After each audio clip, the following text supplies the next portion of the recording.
This program is a collaboration of personal opinions and individual free thought.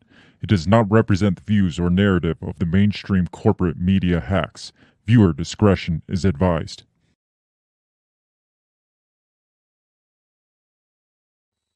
And here we go.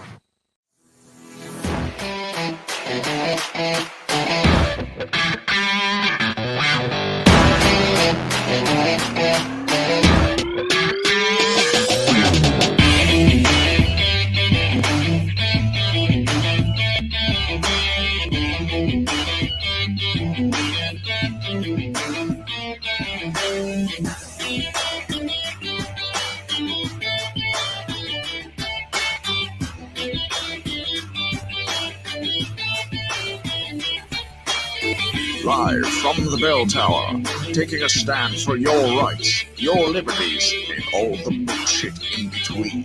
You're listening to Ring the Bell Podcast.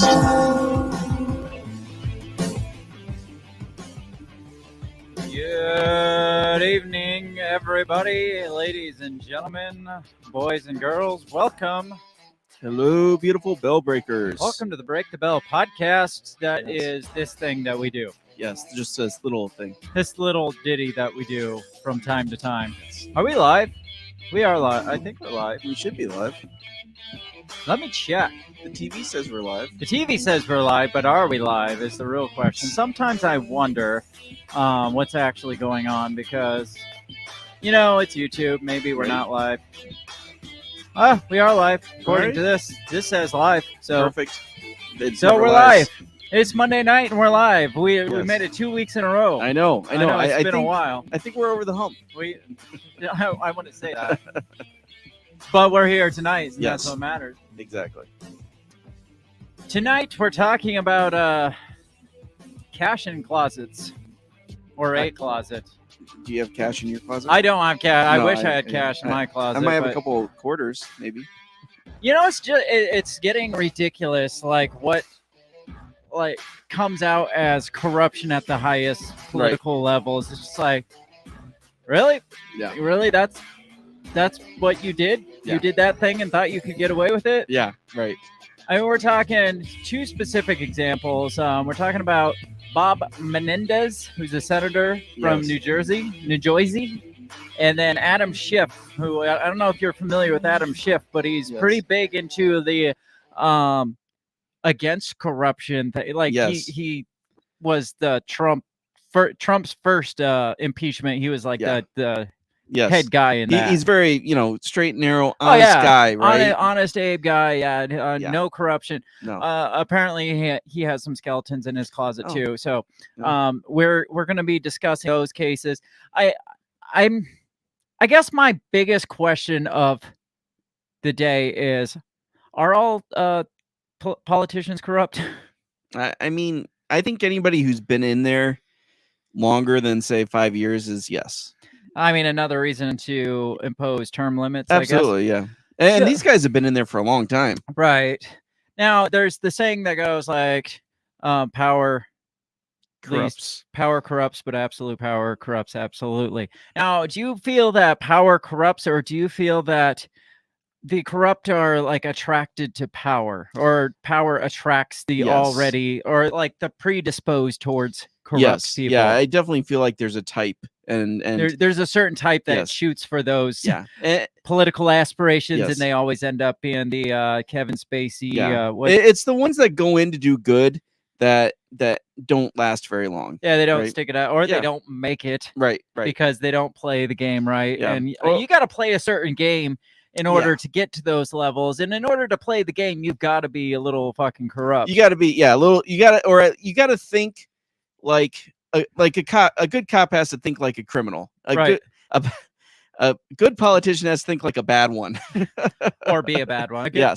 A good cop pretty much has to because you got to be thinking like, okay, they're going to try to get you on every turn, right? Even if you're a good guy, they're going to try to get you in some compromising position where you can be blackmailed and then you're fucked. It's kind of that like good old boys club, like the inner circle we've talked about a lot on the show, where it's like they have to have something on you Yes. to allow you into that inner circle, so Yeah. they can blackmail Right. you or something. If you ever decide to like step out against the inner circle, they've got something on you. It's kind of like the theories about the Skull and Bones Club, where Right. you get into a coffin and do obscene things to yourself while they like, I don't know, piss on you or something. Yeah. I don't know. Yeah. You've heard the stories where it's just like they take pictures of you doing this like really nasty stuff, and then it's like, if you ever spill the secrets of the Skull and Bones Club, We release these photos. Yeah. So it's kind of like that. It's like, Yeah. you've got to be corrupt for them to allow you into that inner sphere, or they corrupt you to a point where they have something on you. Yeah. So, and I mean, all this is a big pissing club anyway. Like every time I hear of another political corruption scandal, it's just like, okay, so what are you doing that you're trying to keep them from seeing while you point your finger over there? Because it's always the ones that point the finger that end up like falling into their own corruption thing. And that was later. the first thing I thought of when I saw these cases. Two thoughts crossed my mind. Number one, who'd they piss off? Right. Like, who are they not playing ball with that someone's like, okay, well, fine, we'll release this. And number two, what are they distracting from? Like, there must be a bigger corruption case there that they don't want you to see. Right. Well, again, like Adam Schiff is the anti-Trump figure. So it's just like, obviously the Republicans or like the Trump circle is going to be like, oh, look at him, he's got his corruption too. He can't say much. And then this Bob Menendez guy, obviously, I mean, he's from New Jersey. Obviously, he's corrupt. Like every politician in New Jersey. Exactly. Derek is here. He says he's late. Well, Derek, so are we. We were kind of too. I thought I was running early, and then I ran upstairs and I was like, I'm gonna do a few things before, and then all of a sudden you were here. I'm like, oh, it's time. I'm late again, even though I was early. So that's the stuff we're gonna talk about, the corruption. I'm going to talk about these two examples specifically, and then we'll probably do some philosophical debate on, this whole, like, does power corrupt, or do the corrupt crave the power? I don't believe everybody that goes for those roles are corrupt. I do feel like, and we'll get into this later, I do feel like people do go in with good intentions, but I mean, even the most well-intended, you get into that spot where it's just like, well, it's just a couple dollars here. I mean, nobody's gonna miss it. Right. I'll make sure I give it back after I gamble it away. Right. Then every time you do that, it's a little easier to do that, and then even the best fall into that corruption. I feel like it's all corrupt too. Like, I don't want to get too far ahead. Yeah, we'll get into the case. You ever watch Mr. Smith Goes to Washington? Jimmy Stewart. No. Old one. Classic. Really good. Anyways, not 80, so no. Sorry. Anyway, so he was a scout leader, and he decides to run for representative of his state. I think it's Tennessee. And so he goes there, and so his big plan is he wants to create like a boys camp. And so this piece of land he has designated, apparently lobbyists have decided they want to build a dam there. And so when he finds out about it, after all the promises he's made and what these people have promised him, he's like, well, I'm going to fight you. Well, so then all of a sudden they start releasing in the newspapers and radio and stuff about how he's been embezzling this money that kids have been sending him to create this camp. And so the lobbyist won't let like any media outside the state into the state. Right. And they're blocking all like other forms. So it's making him look like super corrupt. And so was he super corrupt? He was not. He was trying to fight it. And so he ends up going on a what's it called when you talk all night, filibuster, to try to to kind of get to people and stuff. And they're trying to block that and stuff. So well, now the twist in the movie would have been if he turned around and used that money for his own legal defense. And he's like, well, it's still for a good cause, but at the end of the day, it's still not going to show that even the best of us can be corrupt. The best at that level are in some way corrupt. So the senior senator, the guy that he idolized, who is a friend of his dad, they called him the White Knight, because he always fought for these causes. Well, he was totally corrupt, and so he was working against him behind the scenes. Yeah. So. So, yeah, I want to get into like how much corruption is too much corruption, like, and we'll Aren't get we into there? some examples. Well, I'm just saying, like, at what level, because they bring up the Goldilocks Right. laws in all of this. It's like, well, how much is too much? How much is just Right. the right amount of corruption? Where, I mean, yeah, it's probably a slippery slope, but really, was it a crime? Right. So I want to get into all that stuff. Before we do, obviously, we got to mention, check us out all over the social medias, because that's where we are. Yeah. I mean, what we do. we're social, and we're Kind of media. we're in. Yeah, sure. Check us out all over the social medias. You can find us all across them at the handle at Break the Bell Pod. Share us far and wide across the land of X and Facebook and Instagram and wherever you find us. Make sure you share us with your grandmas, because that's ideal. Our ideal demographic is the grandmas. Wow. Okay. So, okay. That's why we go on a. That's why I mentioned Jimmy Stewart. I figured that's exactly. a sure Yes. right? That's guaranteed grandma Yes. content there. So share us with your grandmas, share us with your neighbors, and share us with your cats, because I got a cat this week. Yesterday. Yeah. Congratulations. Shut Welcome the to the fuck club. I hate fucking cats, and I forgot why I hated cats. My family's surprised. Like, I DJ'd a wedding Saturday night. I didn't get home till like 3:30. Exhausted. I am dead tired. They got up kind of early, and I'm just like, I'm not gonna be able to sleep. Well, then she comes in and she's like, we're gonna go out quick. We have a surprise for you. I'm like, oh, okay, that's cool. And so I was just happy they all left so I could freaking sleep. You're like, they appreciate me. Yeah. They really do. A couple hours later, I got good sleep, and I hear them come in. I was like, oh, I wonder what I'm thinking they maybe brought me breakfast or something. That would be the nice, decent family thing to do. And they come in the room and drop a kitten on me. I'm just like, what the fuck is this? And at first I'm like, oh, that's kind of cute. Yeah. I forgot why I hated cats. The thing kind of slept and purred all afternoon. It was cute. And then 10 o'clock rolls around and he's kind of sleeping. Then all of a sudden he perks up. He sits up. And he turns into a fucking nighttime asshole. Mm-hmm. And I didn't fall asleep till like 1:30 in the morning. I finally threw him in the bathroom and was like, shut the fuck up and go to sleep. And then I remembered why I hate cats, because they're assholes. Yes. So, yes. Got a cat. So share it with your cats. That's it. We're going to get into this intro video. And when we come back, we're going to talk about cash in closets, cash in freezers, corruption, and the political scheme in general. Yeah. American politics, so, America, or just world. Yeah, that's true. It's got It's politics. world. Yeah, that's true. So watch this video. Don't go anywhere. We'll be right back. What did you say? You talking to me? What the heck are you talking about? What did you say? What did you say? What did you say? Are you talking to me? Are you talking to me? Are you talking to me? What are you talking about? What are you talking about? What are you saying? What did you say? Are you talking to me? Well, maybe he was talking to me. What'd you say? Talk to me. What in heaven's name are you talking about? Talk to me, baby! What did you just say? What did you say? You listen to me. Are you talking to me? Are you talking to me? What the hell are you talking about? Who are you talking to?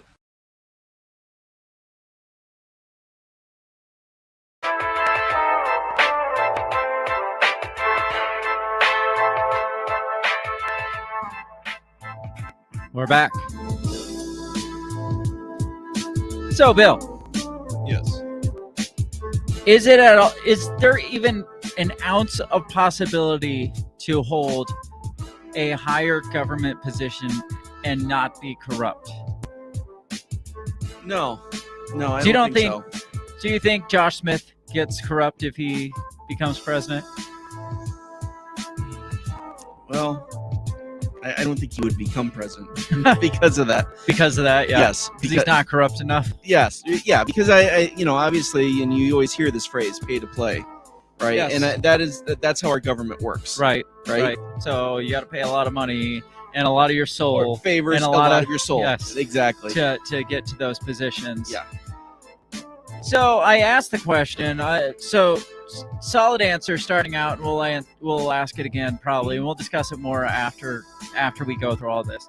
Is it the corrupt that go after those positions, or does the position corrupt? Do you think it's solely like a certain personality type that goes after it, or do you think there's a possibility that the best intentions get corrupt by the position as well? Yeah, I definitely feel. I think it's rarer for a good person to seek an office where they want to try to do some good. I would say maybe 2%. You're right. Right, where most people, I agree with you, is there's that personality type where people are like, yeah, I want this power. I want power. Yeah. It's like the ones that are the only ones that stand any sort of a chance are the ones that are like, I don't want this freaking job. Right. Yes. But something needs to change. Right. And those ones are, at the end of the day, don't get to those levels. Right. Except for Donald Trump, but I don't feel like he was actually that. Yeah, I don't think like so. He was like, I mean, even since the 80s, it's like, I don't want to be president. I don't ever want, like, why would I want to be president? But I got to do something. I got to do my good deed and become, I got to save the country from the country. But even him, he was working off of a savior complex, right? Well, yeah, that's what only I can do this. Only I can fix it. Nobody else can Yeah. fix. I feel like in the 80s, he at least presented it better. Like, I need to do this because something needs to happen. I don't freaking want to do this. But then in the 2000s, when he finally did, after teasing for 25 plus years, Yeah. in the 2000s to 2016, whatever, it was just like, I am going to be the best president in the history of presidents. It's like, how did you get from, Oprah, I just don't want to do this, but this country just sucks right now, and we somebody needs to step up, and I feel like nobody else is stepping up. Two, only I can win. I got the big Leah's plan. It's like, what the fuck happened in that? Did he just stop censoring himself? Or did he lose brain cells from too much cocaine over the year? Like too many sycophants kissing his ass. Yeah, probably. Derek says absolute power corrupts absolutely, and it trickles down from there. Yeah, that's probably true. So let's so I guess my next question. A lot of questions early on here. Yeah. I kind of asked, but didn't allow you to answer. How much is too much corruption? Like, if you allow a business or somebody that's obviously trying to schmooze on you, if you allow them to take you to dinner and like buy you a nice fancy dinner and talk about like this is kind of what we need. I mean, some people would say that's I think that's corruption. too much. That's a little bit of bribery there. Yeah. I mean, just like, we really want you to do some favors for us.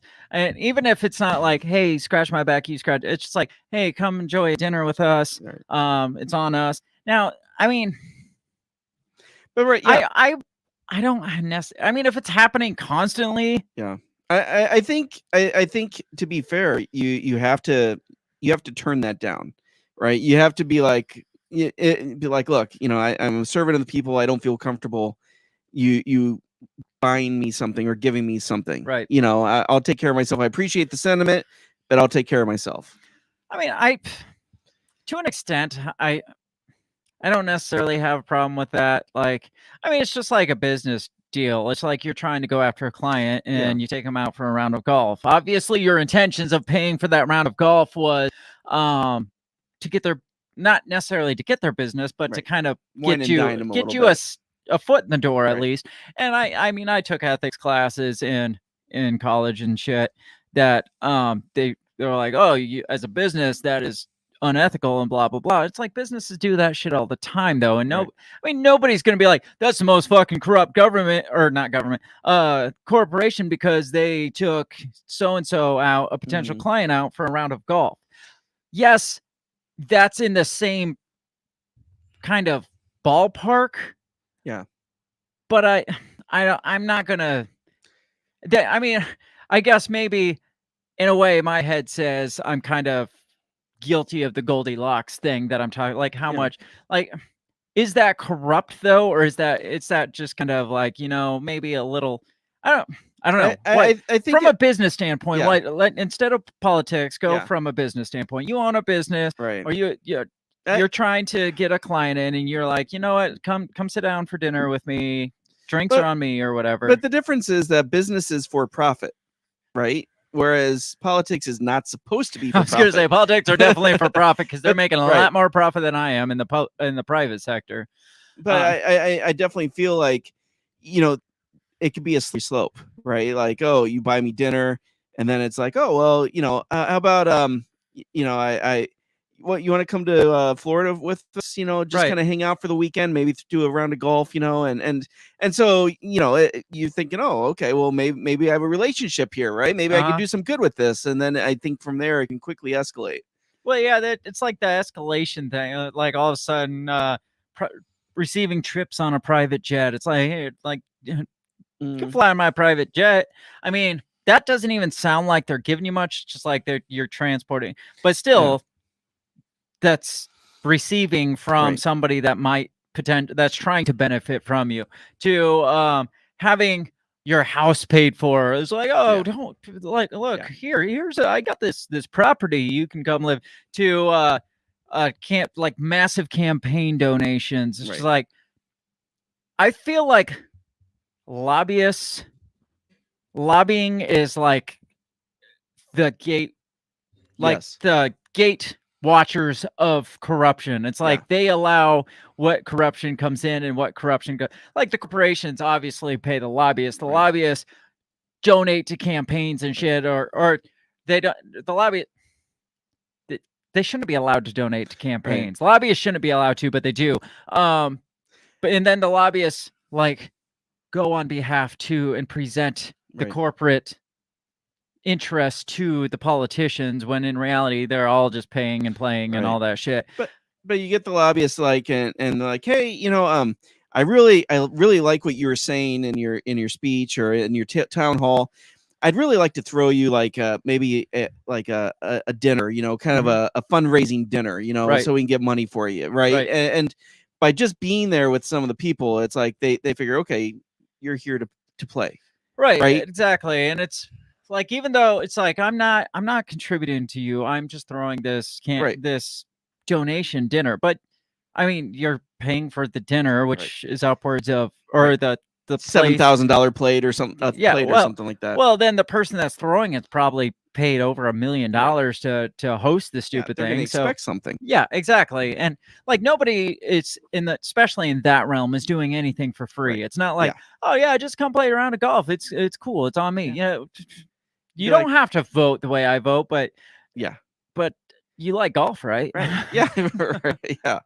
You scratch my back, I scratch your back. Right, exactly. So tonight, like I mentioned in the pre-show, tonight is a tale of two congressmen. One being Bob Menendez, who is the senator from New Jersey. He's apparently one of like the highest profile Democrat senators. He's like one of the most powerful Democrat senators out there. And then Adam Schiff, who we've all heard Adam Schiff stories, and we know who Adam Schiff is. But those two, they've both been at the forefront of corruption cases, like of convicting other politicians of corruption. And Schiff is a big one that he's always speaking out about earmarks. Right. And his whole case right now is about earmarks. Yes, which is ironic. Yeah, but both of them have been involved in high-profile cases of corruption against political opponents and stuff. So now that the finger's pointing back, it always seems like the ones that are like, oh, corruption, like Nancy Pelosi, for example, like screaming about Trump's corruption, and like her husband is in the stock market, which her policies directly impact, and there's no possible inside trading going on there, because why would that ever happen? Even though she votes no to the Congress people not being able to kind of play in the stock markets. She always votes no against that because that's where her wealth comes from. Why would she vote? Exactly. Why would she vote contrary to that?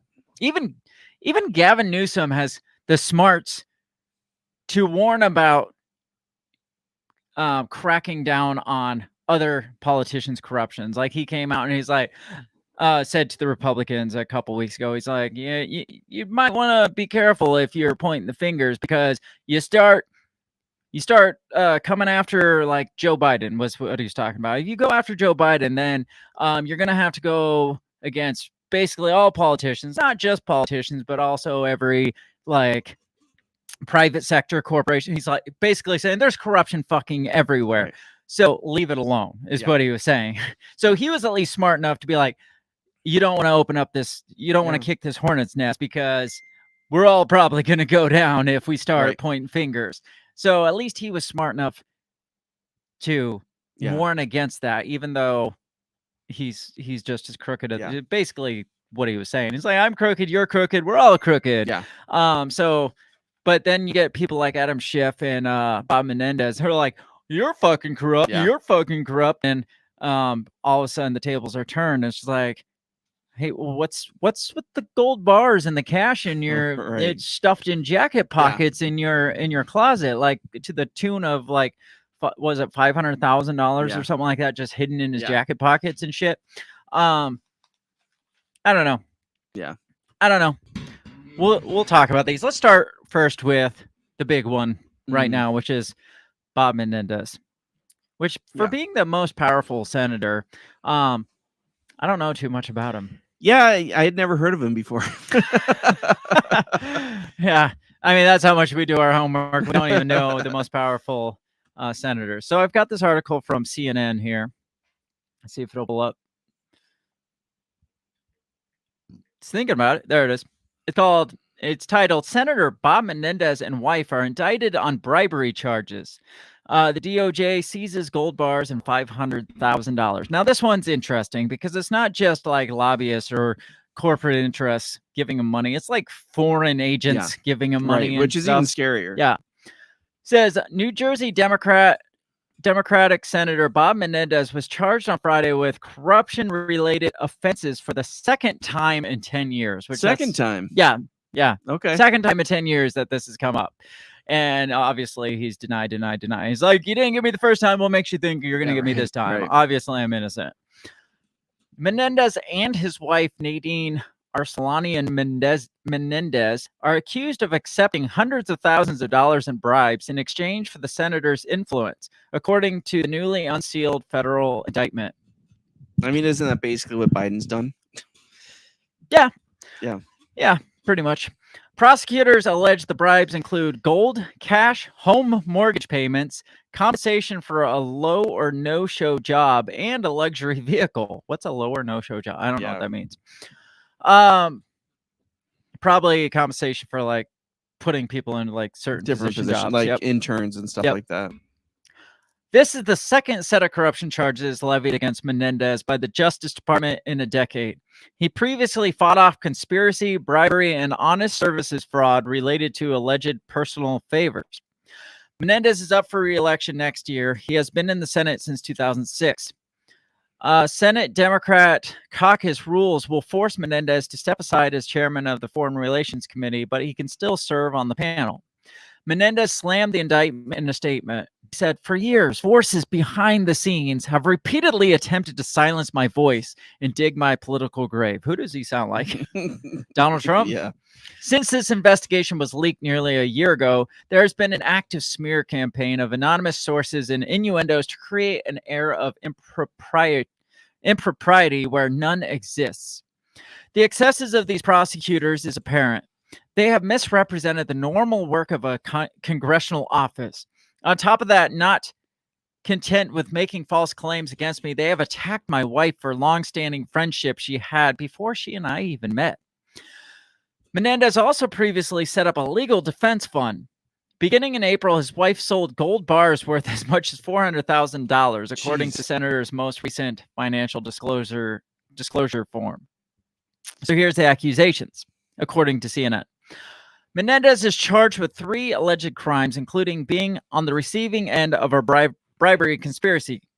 The conspiracy counts also charge his wife Nadine and 3 people described as New Jersey associates and businessmen, while Hannah, Jose Uribe, and Fred Dies.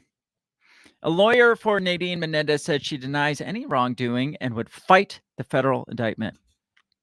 Bob Menendez and the other defendants will appear in court 10:30 Eastern Time on Wednesday. The group is accused of coordinating to use Menendez's power as U.S. Senator to benefit them personally and to benefit Egypt. Interesting. Doesn't say a whole lot in this about Egypt, so we'll get back to that. But I feel like CNN kind of glosses over some of the It seems like facts. that was kind of a big. That's kind of a big part of it, Yeah. and they're like using his power to like his powerful position to benefit Egypt. It's like, just like, Egypt? benefit Egypt. Oh. Yeah. In the indictment, prosecutors accused Menendez of trying to sway the president's choice of top federal prosecutor in New Jersey to benefit one of the business associates and pressure the Department of Agriculture to protect a business monopoly another contact had from Egypt. So It seems like some really serious accusations. yeah, but it's worse than that when it like they're still glossing over the Egypt. Well, part. yes. The Department of Agriculture in 2019 had contacted Egypt to object to it giving Menendez's contact, Hannah, monopoly rights related to supplying halal meat to the U.S. Yeah, Hannah, I don't know. Hannah met Menendez in his office along with others, including an Egyptian intelligence official, in May of 2019, asking for help fending off the U.S. agency's opposition. The group went to Washington, D.C., steakhouse for dinner that evening, the indictment said. 2 days later, Menendez allegedly called an agriculture department official asking them to stop opposing Hannah's venture. When official 1 attempted to explain why the monopoly was detrimental to U.S. interests, Menendez reiterated his demand in substance that the USDA stop interfering with ISEG Halal's monopoly. Official 1 did not accede to Menendez's demand, but ISEG Halal nevertheless kept its monopoly. So it sounds like he did capitulate to his demands. Yeah, pretty much. According to the indictment, searches of Menendez's home and safe deposit box federal agents conducted in 2022 turned up nearly $500,000 in cash, including envelopes inside jackets emblazoned with Menendez's name. So he just had cash envelopes stuffed in jacket pockets in his closet. I do that all the time. I mean, yeah, why would if you're gonna hide your money, why wouldn't you hide it in your jacket pockets? I like how we know it's his because it His was name in was on it. his name was monogrammed inside the jacket. It's like a bad movie. Yeah, it's like, or like not even a movie, like a crime like Yeah. a crime series, like not It's like- true crime, but like Law and Order type show or something like that, where it's like, well, we know it was the defendant's because his name was on the Yeah, right. jacket. Yeah. Well, that's not mine. Well, we found this envelope with Mendez's name on it and this jacket that says this is Mendez's jacket. It's better. Prosecutors say some of the envelopes had the fingerprints or DNA of one of the business contacts from whom the senator is accused of taking bribes. Wow. So not only is there just random envelopes in his pockets, but it's got the blatant fingerprints of his like Egyptian friends that were like trying to bribe him into keeping a monopoly for them, for their halal meat company. Federal investigators who searched Menendez's home found a luxury vehicle paid for by Jose Uribe parked in the garage, as well as home furnishings from another business contact and gold bars. It's like he doesn't even try. So here was his previous trial conviction, or not conviction. Does it have in there what his excuse was? He goes into that. Okay, I've got okay. another article where he's like, Gotcha. guys, okay. This is what really happened, but we'll get there. Okay. So his previous trial says Menendez was charged by federal prosecutors from the U.S. Attorney's Office in New Jersey in 2015 with conspiracy, bribery, and honest service fraud relating to allegedly abusing power of his office. Prosecutor said the senator accepted more than $600,000 that time dang. in political contributions, a luxurious hotel suite at Park Hyatt in Paris, and free rides on a private jet from a wealthy ophthalmologist, Dr. Solomon Melgen, in exchange for political favors. Ophthalmologist? Yeah, what political favors is an ophthalmologist getting? And how does So- an ophthalmologist have a private jet? Yeah. Like, what kind of ophthalmology is he performing? Just to let you know, 2020 is bad. Right. The corruption trial of Menendez ended in a mistrial in November 2017. So, from what I read, this was such a bad trial that one of the jury members in this hung jury dared to ask the question, "What is a senator?" These are the people that decided his future. Wow. What Okay. is a senator? So, like, they're like, do you understand everything that's going on with this trial against Senator Menendez? And then he's like, any questions? What's a senator? I just imagine the judge was like, oh, God, You know what? I'm done. He's whatever. hung jury. Says let's see. The corruption trial ended in mistrial in November 2017 after the jury reported it was deadlocked. Both men denied all of the charges. Following the mistrial, a federal judge acquitted them of several of the charges in 2018. Justice Department dropped the remaining charges against Menendez.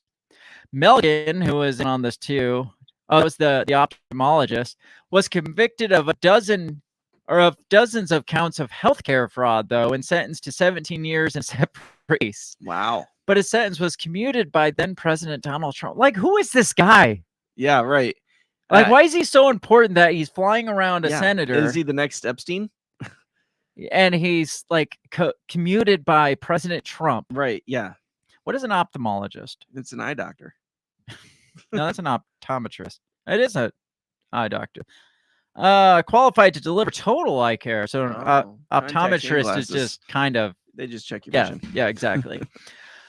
After his mistrial was announced in 2017, a defiant Menendez issued a warning at a news conference to those who are digging my political grave. He likes to say that because he said that this time too. It sounded good the first time. So that they could jump into my seat.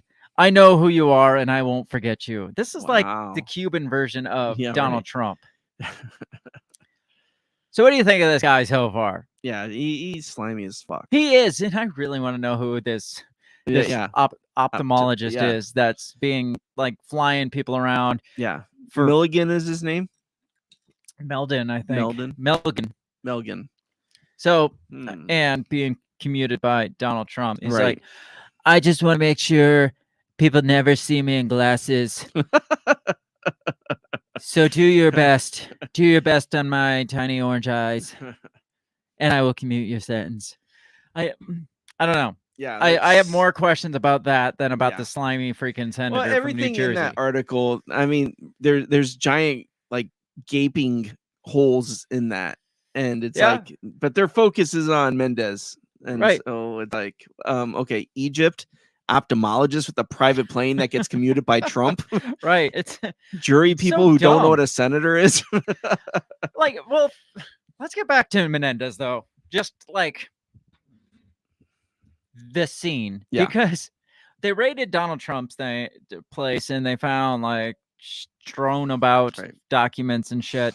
They raided, or they checked out, I guess, Biden's place and found documents sitting in his garage and stuff. They raid this guy's house. You'd think after all that, he starts hearing whispers that, hey, there's these rumors going around about you. Yeah.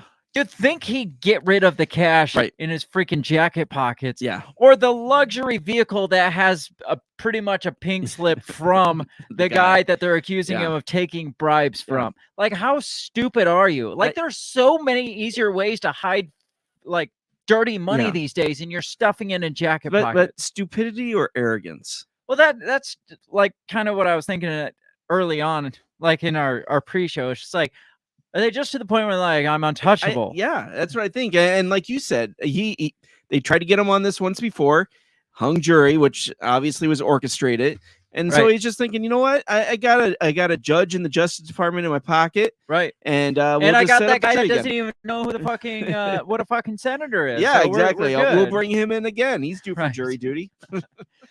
So you want to get more into the Egypt stuff because seems to be a little more very interesting to me. I feel like CNN kind of intentionally glossed Yeah. over some really key elements to this Egyptian thing here. So this one is from Al Jazeera, so it's straight from the Middle East. It says U.S. Senator Bob Menendez indicted on bribery charges. Prosecutors accuse Menendez and his wife of corruption, including using top Democrat power to influence policy to benefit Egypt. And it goes further than just like the monopoly thing with the one company. With the halal meat. Top U.S. Senator Bob Menendez and his wife have been charged, blah, blah, blah, all that stuff we just said, including influencing foreign policy for the benefit of Egypt. Sounds kind of like what they were accusing Trump of in Ukraine and what Joe Biden literally did in Ukraine and all that shit. The U.S. Attorney's Office in Manhattan Friday accused Menendez and his wife Nadine of accepting hundreds of dollars. I feel like the translation here is a little off because it was hundreds of thousands, but this just says hundreds of dollars, hundreds of thousands. I doubt this would be on news if it was hundreds of dollars. In their relationship with 3 New Jersey businessmen who they mentioned on CNN. Those include cash, gold payments towards a home mortgage, compensation, blah, blah, blah, all the stuff we just read. Let's see. Let's get to the Egypt stuff. Here's his statement and blah, blah, blah. Let's see. I know it's here somewhere. They hid this stuff in the bottom too, but they actually talk about it.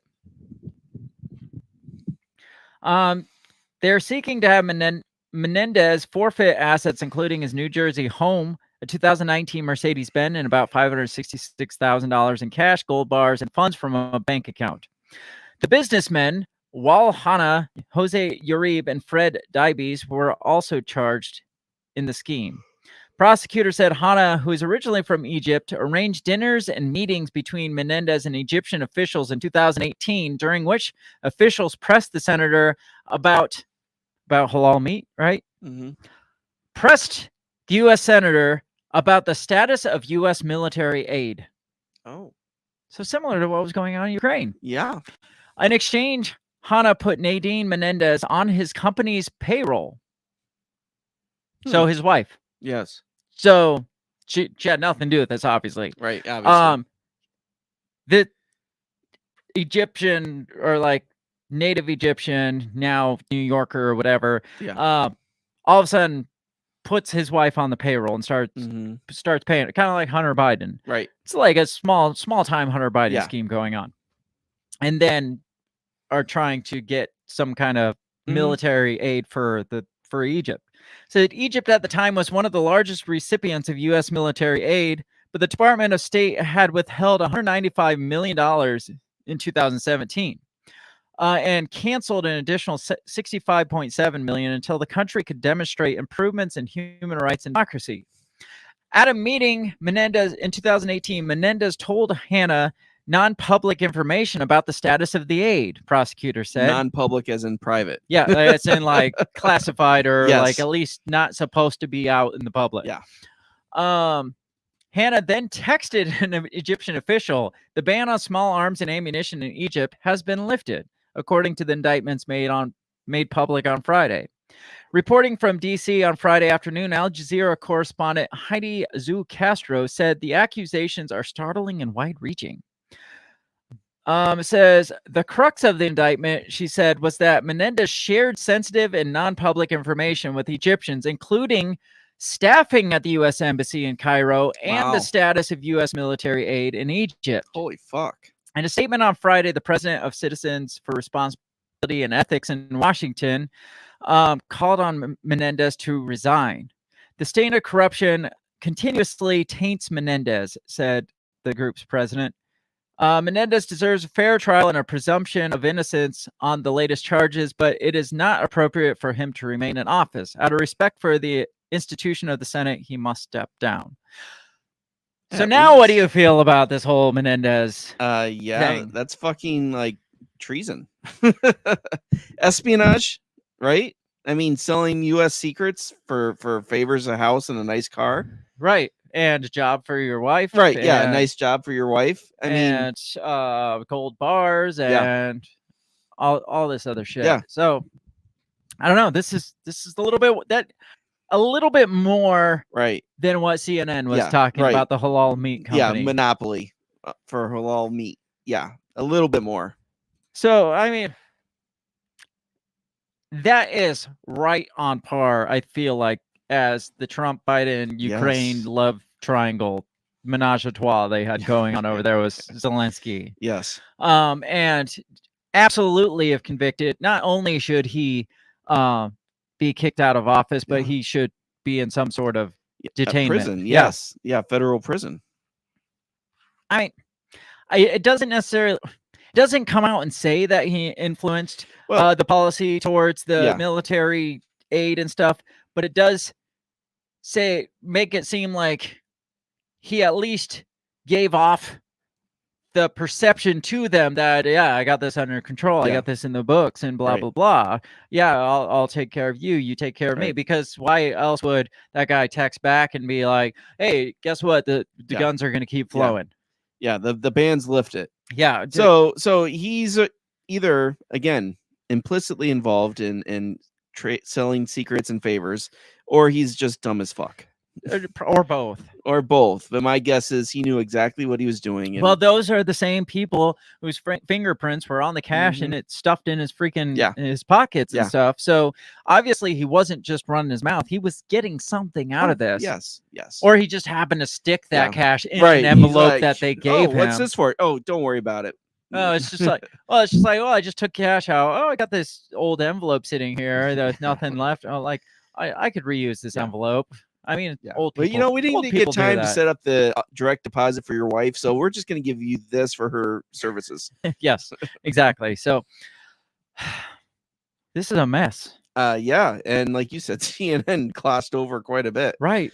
Yeah. Do you think they did that on purpose? Maybe. Yeah, a little bit. Yeah. I mean, do you think they would have glossed it over if it would have been Donald Trump? Oh fuck no. Do you think they would have just said, the only thing is this whole meat thing, monopoly? No, it would have been like, I mean, it's Egypt. He's in bed with Egypt. Yeah, he's and Putin and Putin and China. Yeah, and China.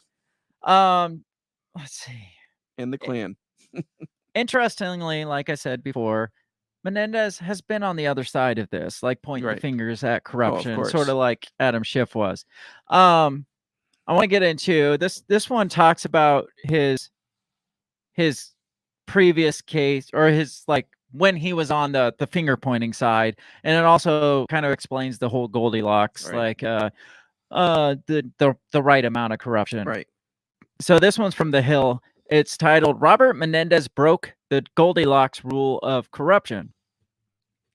Let me get this one pulled back up. Says the massive indictment of Senator Robert Menendez and his wife has shaken Washington. As Senate Foreign Relations Chairman, Menendez is one. So he's the chairman of the Senate Foreign Relations. That's So he's like high up there in like making deals with foreign entities such as Egypt. And so he's not some lowly senator that's just trying to make a couple extra bucks while living off the measly $160,000 that the Senate pays you. No, he knows what he's doing. It says, as Senate Foreign Relations Chairman, Menendez is one of the most powerful Democratic members of Congress and someone who has long been a kingmaker in the party. He also has long been accused of open and insatiable corruption. What made Menendez a standout in D.C. was not his corrupt inclinations, but his utter audacity in following them. I was able to witness this signature conduct personally on the floor of the Senate. In 2010, I defended, so the author of this is talking, he apparently defended a judge, Thomas Porteous, a federal judge who was being impeached for corruption charges. Says, against charges that he had taken gifts and misused his office for personal gain. The curious thing about the Senate trials is that you have a jury composed of people you could strike for cause in a real court. Menendez was among those sitting in the judgment of Porteous, but he wasn't just another face in the Senate crowd. He stood out. It was like arguing a piracy case with Captain Jack Sparrow sitting in the jury. Menendez himself would later go on trial in 2017 in a major bribery and fraud case involving luxury gifts allegedly exchanged for official favors. Most of us expected the worst when, during jury deliberation, one juror asked the court, "What is a senator?" Menendez dodged the bullet, the jury hung, and the Justice Department dropped all the charges. Now Menendez has been slapped with a massive new bribery indictment. The facts are all too familiar, with a long list of lavish gifts allegedly made in exchange for favors. The indictment details gold bars, hundreds of thousands of dollars, furnishings, and other gifts. His wife was allegedly actively involved in the corruption conspiracy and is also facing criminal charges. So then this talks briefly about the Porteous trial that he was involved in. During the Porteous trial, I noted that at the time of the underlying acts, the senators themselves were accepting free lunches. So while they're charging this guy with accepting favors and stuff, they're accepting free lunches, which at the time there was no laws or rules against. So that was fine, but what the judge was doing wasn't fine. Says it was not until later that the rules changed on such gifts. Menendez now stands accused of accepting a host of gifts at that time, the same time that he was charging Porteous, including an $8,000 free flight in October 2010, in addition to luxury trips to Paris and the Caribbean villa. How do you sit on this panel accusing this guy of accepting gifts while at that same exact time you're receiving $8,000 in private flights, you're getting trips to Paris, the Caribbean and stuff, but you're like, you can't take gifts for blah, blah, blah. Only we can do that. Yeah, exactly. And that's exactly it. Yet Menendez still demanded conviction for Porteous, even though the judge was never charged with bribery, and free lunches and other gifts would not be enough to even register with Menendez. So he wanted to throw the book at him, even though there wasn't bribery going on. It was just kind of receiving free stuff. Yeah. The question is whether this level of corruption is now enough for Democrats. California Governor Gavin Newsom, this is what I talked about a little bit ago, recently suggested a type of Goldilocks rule for corruption. He warned that people in Washington had better be careful if they want to crack down on the Biden family's influence peddling. So this is Gavin Newsom's quote. If that's the new criteria, if the new criteria is cracking down on corruption. Yeah, you guys are just way out of touch. If that's our new criteria, if that's what we're going with. There are a lot of folks in a lot of industries, and not just in politics, where people have family members and relationships, and they're trying to parlay and get a little influence and benefit in that respect. That's hardly unique. It's like, guys, corruption's everywhere. Yeah. It's like, come on, are we really going there now? It would appear that the question is not corruption, but when a little corruption is just right. If these allegations against Menendez are proven when he violated Washington's Goldilocks rule, or then he violated Washington's Goldilocks rule, it would mean Menendez pursued gifts with a reckless abandon, endangering others whose corruption was more circumspect. So basically if the Goldilocks rule actually is in place, where it's just that's just the right amount. Right. Menendez far leapt over that line. Consider the timeline. It would mean that during the Porteous trial, Menendez was allegedly accepting gifts while condemning and removing from office a judge accused of receiving gifts. Later, after the jury hung in his first corruption trial, Menendez, according to the Justice Department, almost immediately started taking gifts from new sources. In a town known for certain finesse and influence peddling, Menendez broke with industry custom by allegedly accepting direct items like gold and a car instead of putting it in a slush fund or little laundering. Smart dirty money. Don't make it look obvious, right? There was donated to my kid's baseball team. Thanks. There was no labyrinth of shell companies and accounts, just crude old school corruption with cash stuffed in clothing and gold bars squirreled away for a rainy day. Where corrupt figures often refer to getting their beaks wet, Menendez allegedly took a headlong plunge into the pool of corruption. This city has not seen such low-grade alleged bribery since Chris Christie. well, there's that. Since former U.S. Representative William Jefferson of Louisiana was found with $90,000 wrapped like a po' boy I in remember his that. freezer. Yeah, I remember that. Really? What Yeah. was that? Oh gosh, that was probably right after Katrina. Really? Yeah. I mean, it's not any worse. No, it's not. Yeah. So this guy, like, he's documented as pointing the finger Right. at this judge, Yeah. Porteous or whatever, and saying we got to throw the book at this guy. Yeah. He's the most corrupt. We need to dethrone, like, deseat unacceptable. him. It's unacceptable. Nothing like this should ever happen. Yeah. While he's like, Making bank. yeah, rolling around in private jets Yeah. and doing the exact same, like Yeah, receiving even free more dinners. so. Yeah. Even worse. Oh yeah. Right. And then he gets charged in 2017. He gets off, and then he's just like, "Hey, I got off. I'm doing this. Yeah. Right. Business as usual. Maybe not take it from the same companies, Yeah. but We'll shoot for Egypt this yeah, time. exactly." So, what do you think of this scumbag? Yeah. I mean, everything that you think of when you think of a United States senator. So it's like we know they're all involved in some sort Right. of Shadiness. taking. I mean, if you, But selling.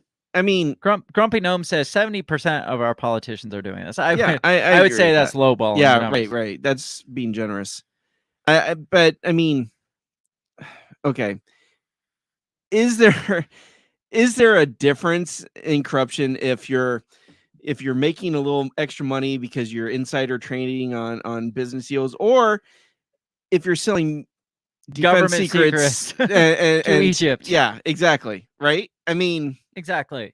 Well, that's kind of what I was getting at the beginning. It's like, I mean, when you are in a pool of people like selling off like personal secret Right.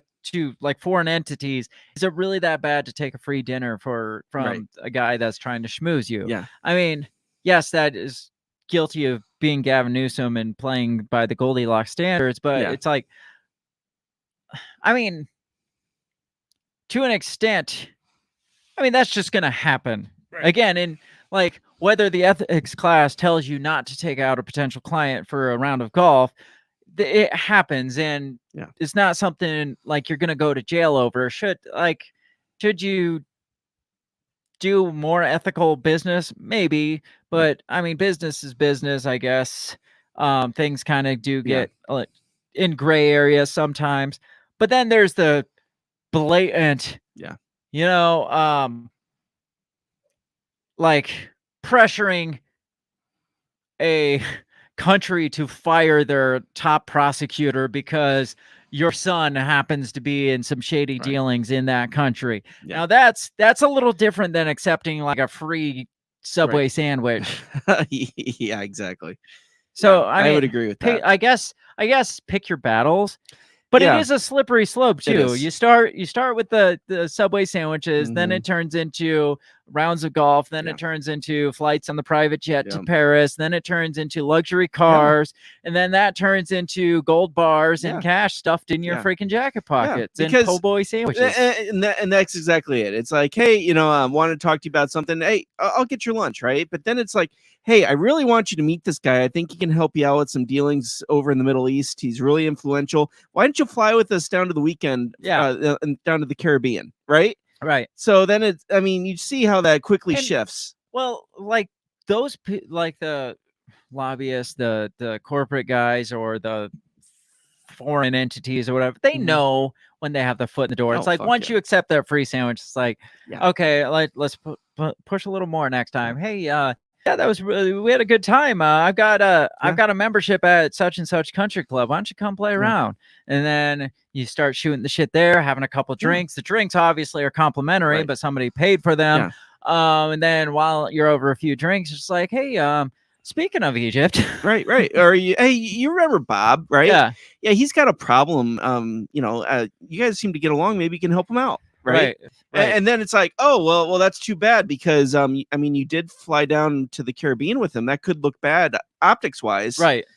So you might want to rethink that. Yeah. Like, well, what if we let this get out that you accepted this? If you don't, it doesn't even have to be you scratch my back, I scratch yours. It could be like, I scratch your back, now scratch mine. Right. Or I'm going to tell people that you were scratching the whole time. I was scratching your back and you enjoyed every second of it.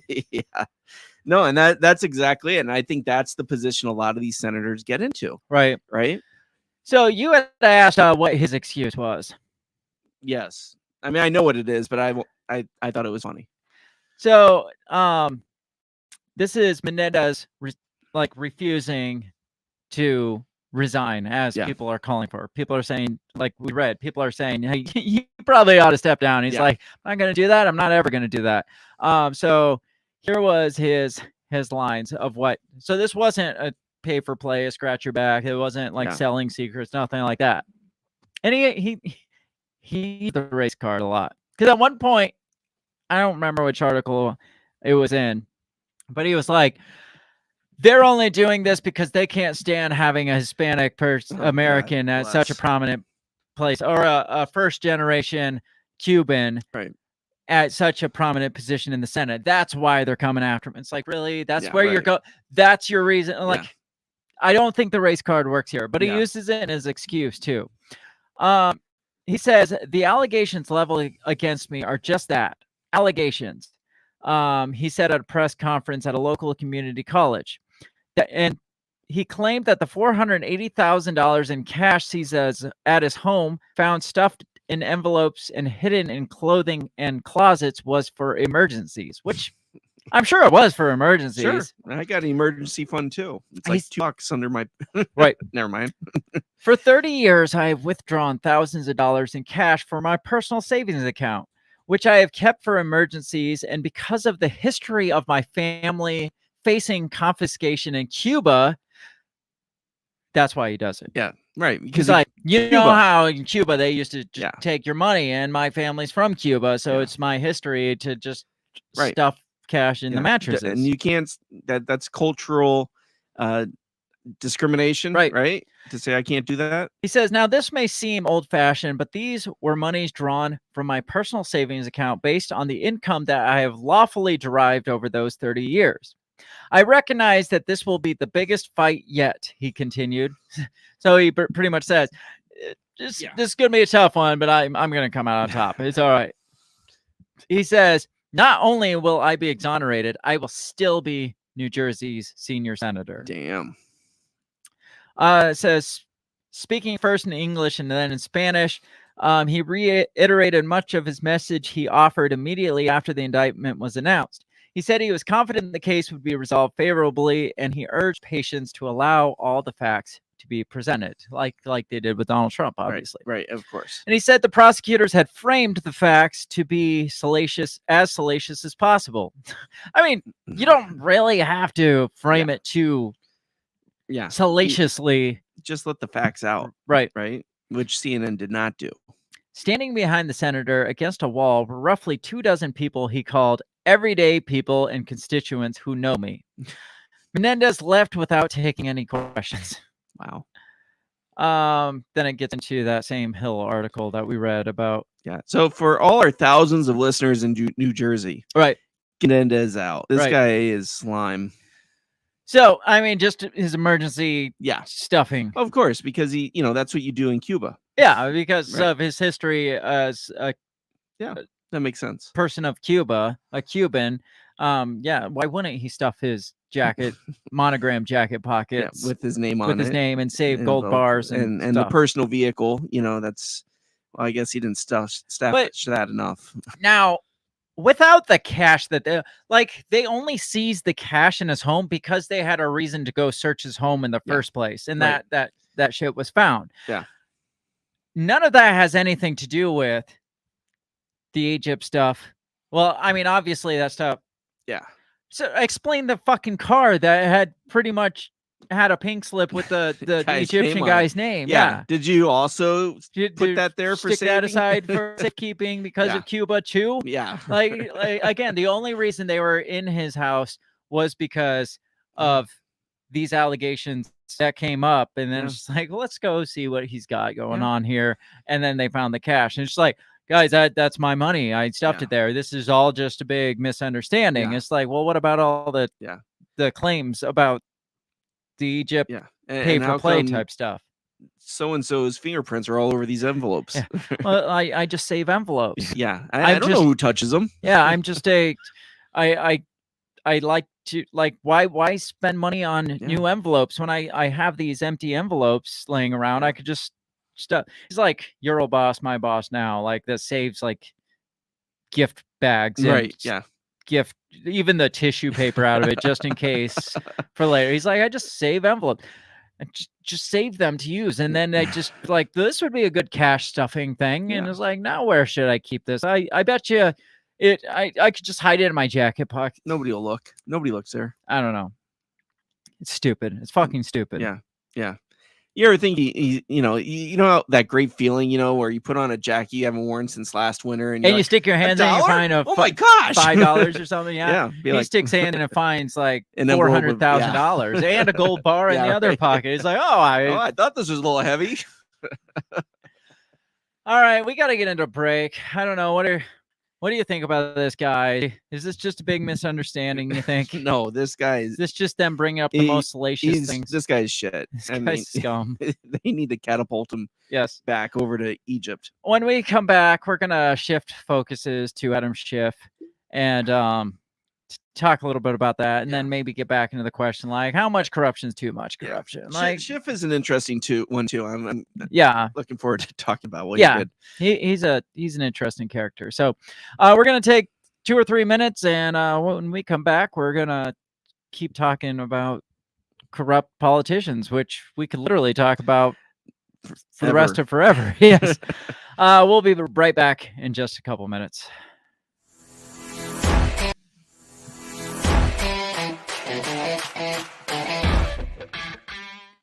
All right. Is it going to work? What the fuck is going on?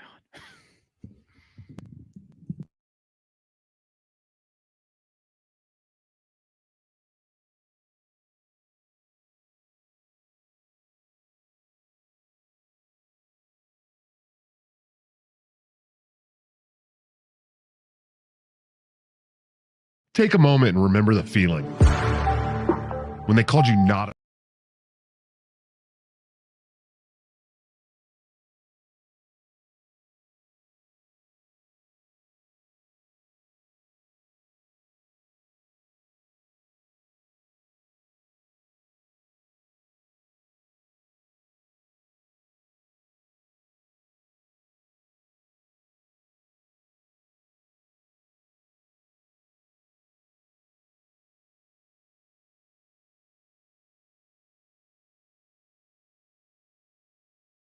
Take a moment and remember the feeling when they called you not essential, when they dictated what you could do, where you could go, how you could breathe. It's disgusting, isn't it? And they're trying to do it again. We've seen what happens when the people lose control. When politicians and unelected bureaucrats make the big decisions on our behalf, whether we like them or not. When the choices are taken away from us one by one. We've seen what happens when they strip away medical freedom, when they trample on informed consent, when they dismiss our cries of justice. They laughed at us. They called us names. Rest in peace, Wheezy. Them, their freedom. I want my freedom to live. And they shamed us for not going along with their every demand. Enough already. It's time to hold these tyrants accountable. In the midst of them trying to do it again, this wasn't a public health measure. This was an act of war against a peaceful people. But a reckoning is coming, and we're leading the charge. This campaign is for all of us. I'm asking you to join this movement that's for every single person who felt the crushing weight of mandates, the sting of being called unessential, the pain of having your liberties stripped away. I'm Joshua Smith, and I'm running because you are essential, and because our freedoms are non-negotiable. Not last time, not this time, not ever again. I recommend take the vaccines. I did it. It's good. We faced the challenges. We felt the pain, but we're not defeated. Together, we have the power to create a brighter future, one where liberty thrives and tyranny dies. I endorse prosecuting the COVID tyrants and using Guantanamo Bay to lock them away for their crimes against humanity. In the face of all of this happening again, where they think we're stupid enough to fall for it, in 2024, a vote for me is a vote for vengeance. Go to joshuasmith2024.com to find out how you can help.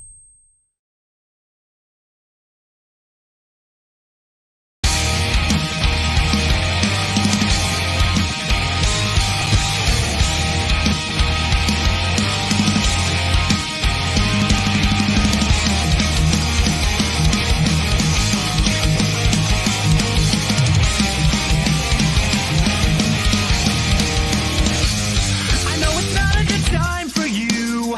You've got too much on your mind to be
back.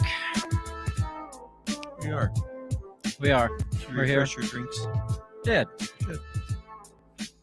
So we're talking about money in pockets stuffed in closets and gold bars and luxury cars and jobs for wives and Yes. some low level corruption. Yeah. Low level, Nothing like, major, yeah. Selling some defense secrets to Egypt. Right. Like maybe influencing some foreign policy when you're just at the lowly position of like the highest foreign policy senator. Yes. Yeah. Nothing major.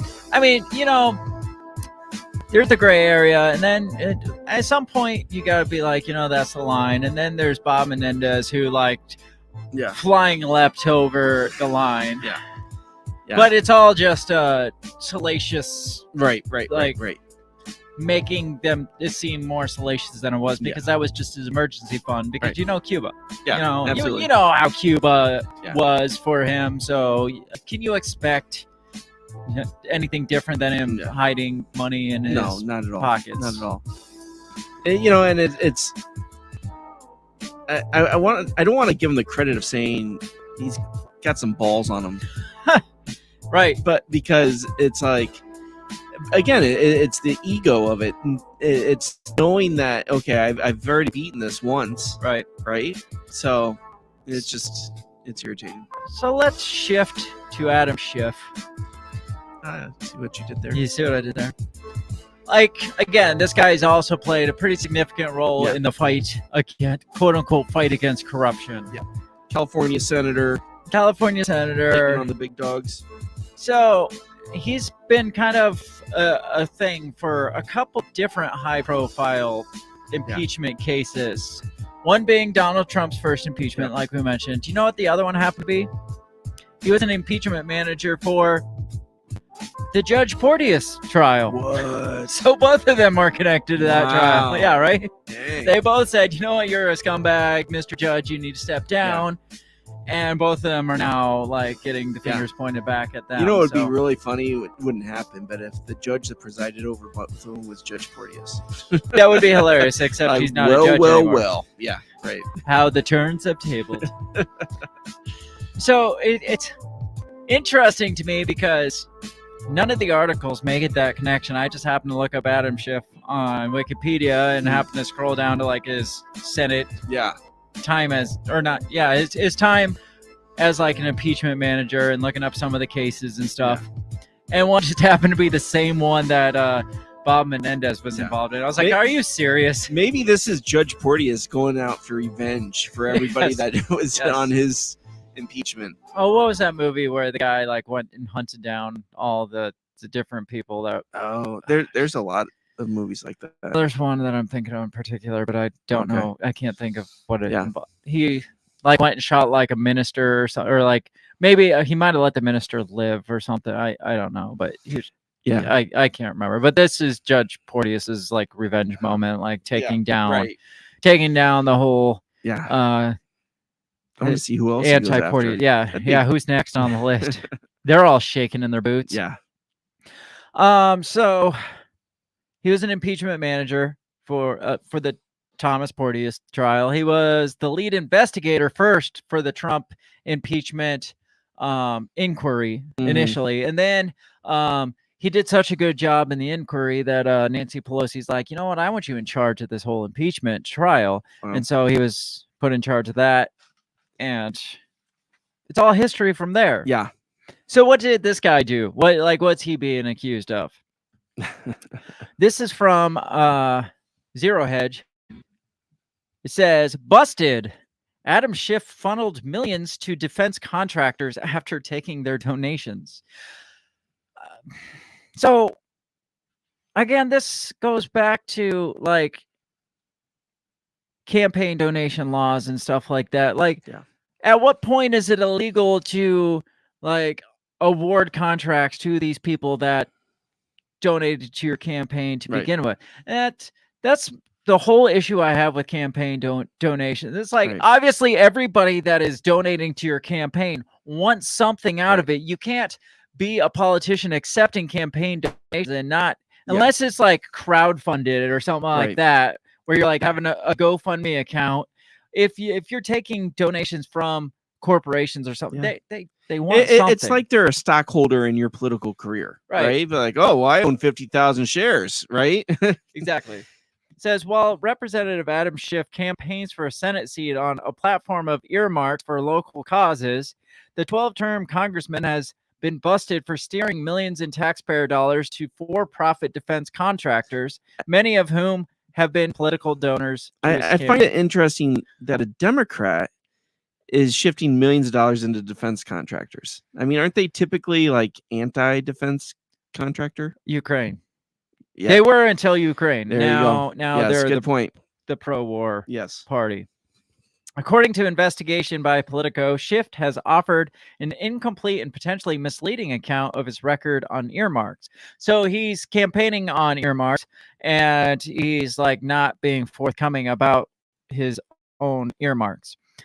Says a Politico review of congressional earmarks. Let me pause. Like, God, I gotta keep these videos from popping up because they slow everything down. A Politico review of congressional earmarks and political contributions found that in addition to the money for homelessness and drug treatment, Schiff also steered millions to...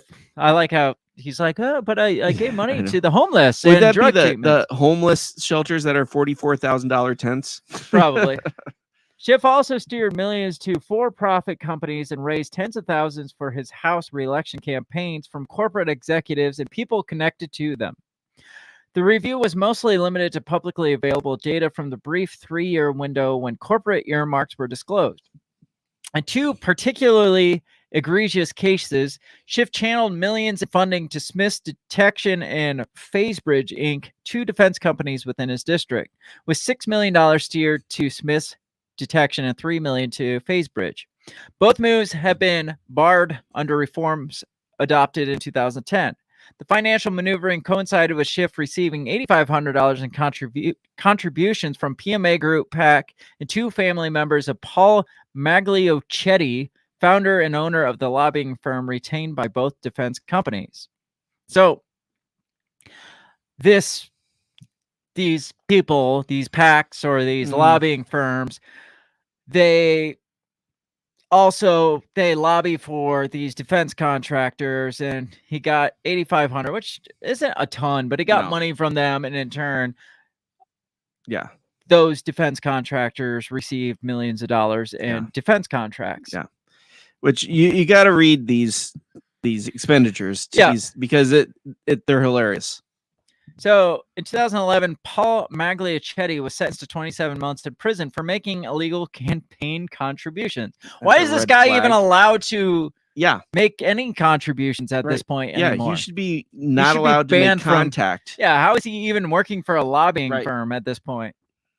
It says the earmark Schiff delivered for donors. $9 million earmarks to Smith's Detection for Chemical Weapons Sensors and Phasebridge Inc. that was developing a radar frequency distribution system for the Navy. Amount donated to Schiff's campaign was $8,500. $1 million from Eureka Aerospace for military technology to stop vehicles that ignore checkpoints. Isn't that just a bullet? I think so. I mean, what kind of technology do you need? A fence? Or like the things that pop up out of the ground? Yeah, right. $1 million for that. $1 million for that. He received $34,000 towards his campaign from that company. $1 million to Tanner Research for detecting IEDs. Received $15,800 from that company. $800,000 earmarked for Orbit's Lightwave Incorporated for an ultra-stable coherent laser project. That's not a red flag nowadays. He received $3,700 in campaign donations from them.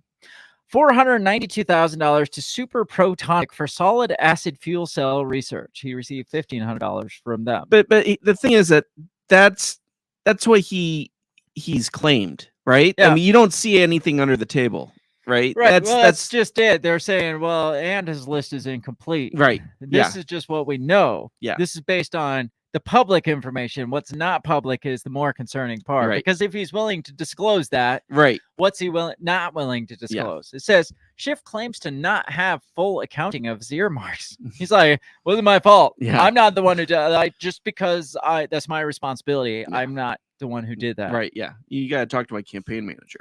The congressman's campaign has been quick to minimize these connections, emphasizing the small proportion of contributions in his overall fundraising and underscoring his commitment to ensuring California's tax dollars work for their benefit. In a boilerplate response, spokesperson Marisol Samayoya said Californians know and trust Adams' record of getting things done, and as a U.S. Senator, he will do what it takes to ensure Californian tax dollars are put to work for them and their priorities. These contributions amount to less than 0.1% of what Adam has raised over 20 years in Congress. So she's like, I think that's a she. Marisol sounds like a she. Marisol sounds like a she. Says, you got to realize, they donated to his campaign, but he's made a lot more than what they donated. So right. That's just drops in a bucket. It's not even worth mentioning. And yes, we haven't disclosed everything that he has earmarked and has thrown money at and shit. Because we don't really know it all. Right.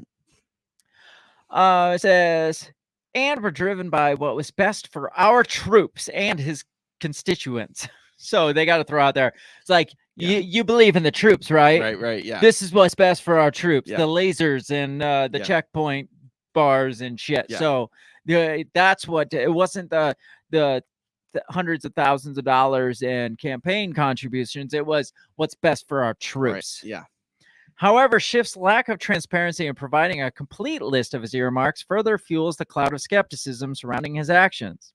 We were always concerned about the pay-to-play aspects, and that's something every lawmaker must live with, said Steve Ellis, president of Taxpayers for Common Sense, a nonpartisan budget watchdog, who has been analyzing earmarks for decades. If you're getting a campaign contribution and getting your earmark for that same company or for a client that lobbyists, it has that perception. So it's like, even if this isn't what was happening, the optics are not real great here. Right. The earmark process was changed following rising spending on a series of congressional pay-to-play scandals in the mid-2000s, including that of former Representative Randy Duke Cunningham of California, who admitted to taking millions in bribes from defense contractors, as well as disgraced lobbyist Jack Abramoff, who dubbed the appropriations panel a favor factory. So he claimed it's like, it's just a favor factory, and wondered why he got caught. And it's like, everybody else is doing it. Why are you guys coming after me? More of Schiff's shiftiness via Politico. So this is some other stuff that he's got going on. Schiff directed $1 million to Pasadena-based Eureka Aerospace, which was developing military technology to stop vehicles that ignored checkpoints. Eureka CEO James Tatoian contributed $24,000 to Schiff between 2006 and 2016. Others in his household also gave almost $10,000 through 2020. His only other federal contributions in recent years went to former Republican Senator Martha McSally of Arizona, a retired Air Force colonel and former pilot. So this guy this guy has never really donated to any campaign except Adam Schiff's, and now he's all of a sudden getting earmarks for his company. Schiff channeled $1 million to Tanner Research of Monrovia for detecting IEDs. CEO John Tanner donated $15,000 to him from 2003 to 2012. Schiff got $800,000 earmarked for Orbit's Lightwave for an ultra-stable coherent laser project. Yakov Chevy, Orbit's Lightwave's co-founder and president, donated $2,500 to him over his time in Congress. His name's Yakov? His name is Yakov. Okay.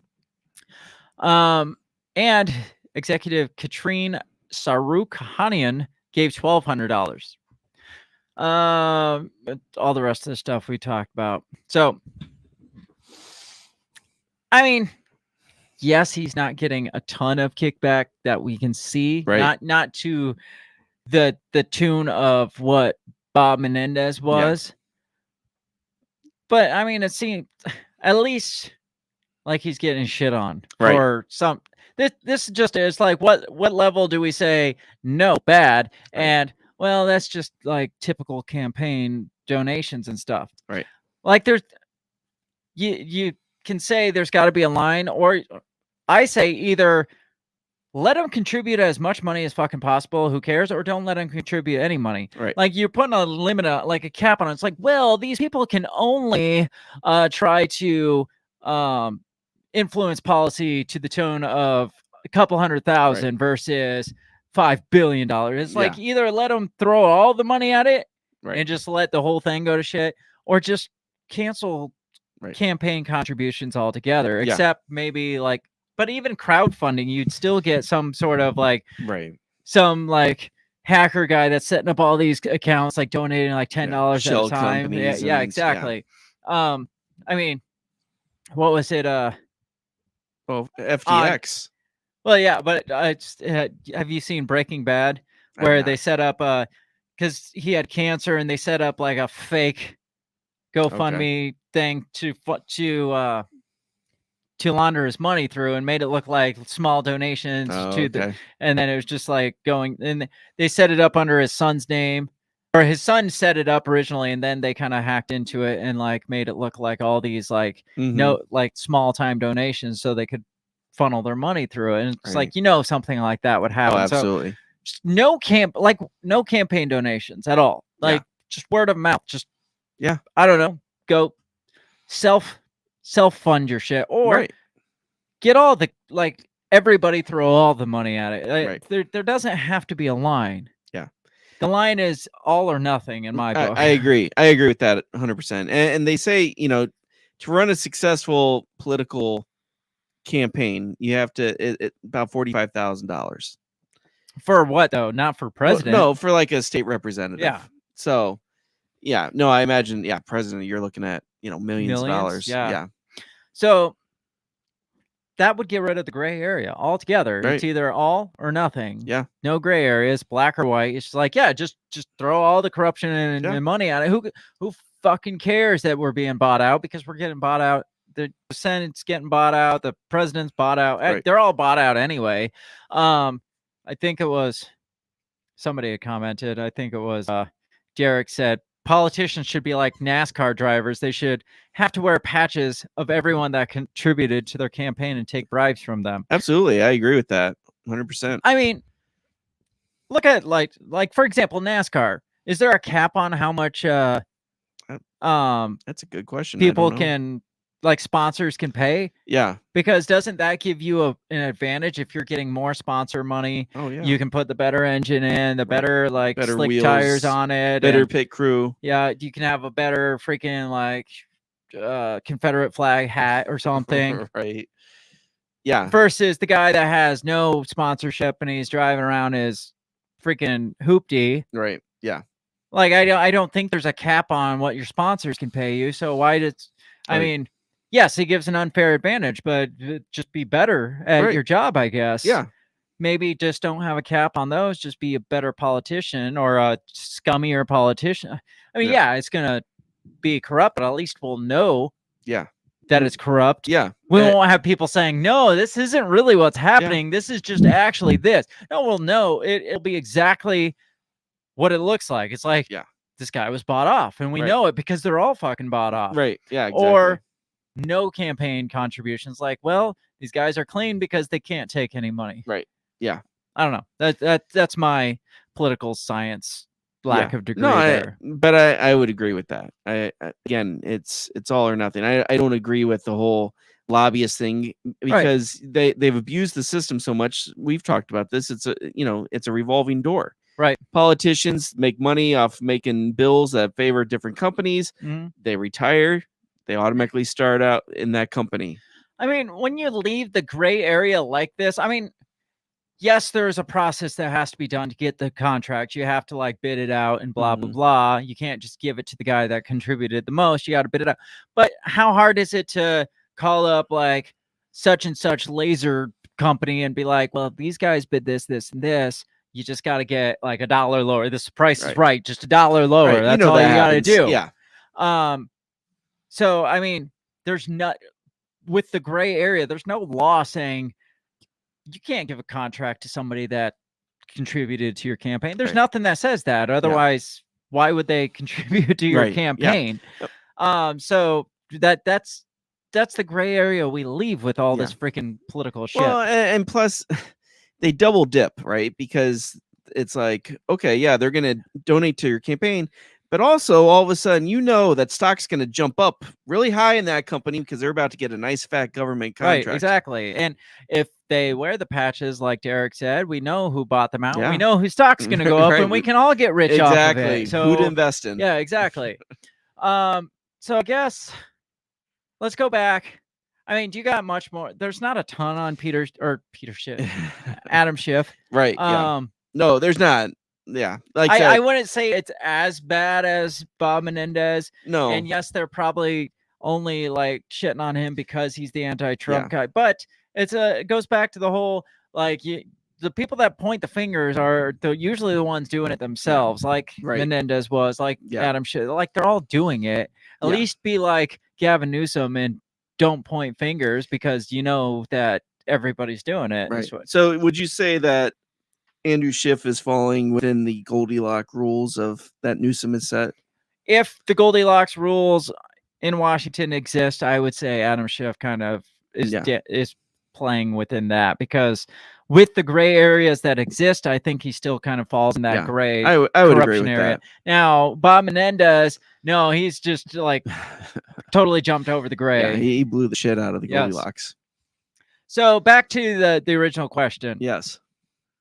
Does power corrupt, or does power attract the corrupt? And you kind of said it's kind of probably both, but probably more like 90% the corrupt are attracted to power, and the other couple percent is that people go in with good intentions and then slide down the slippery slope. And unfortunately, look how many politicians are already, especially in the high positions, are wealthy. And have always been wealthy, right? They're business owners, they're high-priced corporate lawyers, they're the real estate people. I mean, they were playing the corrupt game long before they got into. Yeah, I mean, look at our own town's city council. How many of them are land developers, real estate agents, and business owners? Right? I mean, they all work within that realm. Right. Right. Well, it's like every politician that you've ever heard of has done something that you can be like, well, that was fucking corrupt. Look at like Nancy Pelosi, like we said, with what we would call insider trading. Yeah, she doesn't call it insider trading because the law doesn't say she can't do that. And obviously she doesn't go home and talk to her husband after he's getting beat with hammers and shit by a dude in his underwear. She doesn't go tell him that this stock will probably jump soon because of my policies. Go by that. She would never do that. Yeah. But she also has a son who's like one of the top board people on like the microchip company out of Taiwan. And exactly. You know, so. And you got like Donald Trump, who campaigned at his own at Trump Tower and made millions of dollars through his I mean, that I would say is pretty fucking corrupt. It's just like, we're gonna use campaign funds for our big campaign thing, and we're gonna host it at Trump Towers though. That's my gift to you. And he's getting like millions in campaign funds just back to his tower to rent that space out. Right. I mean, that's pretty fucked up, I think. I agree. What about like Obama, who like started out as like a poor like man of the people, like an organizer guy, and now he's like got like 6 homes in Martha's Vineyard and shit. Right. Obviously he got that just specifically from being the president. Oh, absolutely. He made all those millions off of or the Clintons who specialize in disaster capitalism. Right, exactly.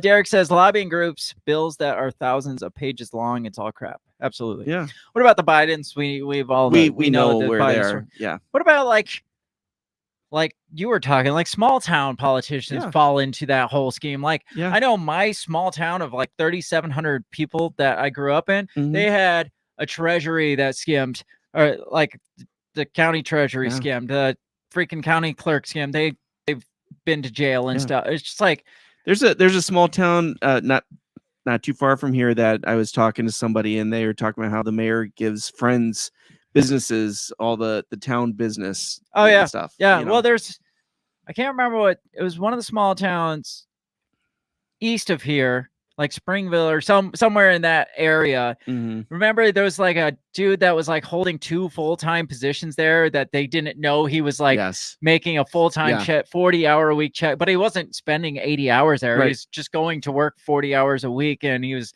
expensing like for both jobs. I'm doing both jobs. I might as well get paid for them. And like somehow the town didn't know about it. And that's about as podunk as you can get at Springville.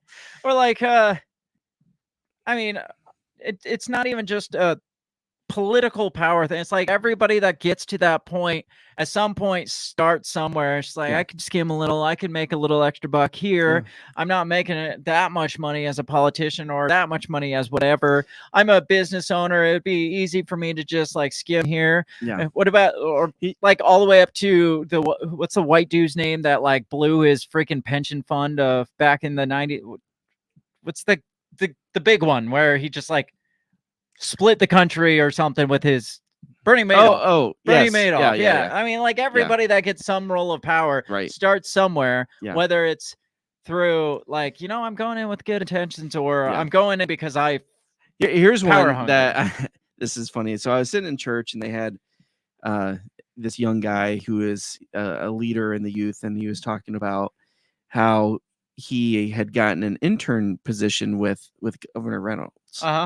And how he wasn't supposed to get that position because only college students are supposed to get it. But because of his parents' connections, he got that position. And he was bragging about it in church there while he was talking to the congregation, but he was talking about how blessed he was and everything. And I'm just like, well, that's fucked up. That's pretty corrupt, dude. Yeah, that's like ground level corruption right there. That's just, you start out at the slippery slope like that. And you end up in like a position where it's just like, well, I'll just skim a little off the.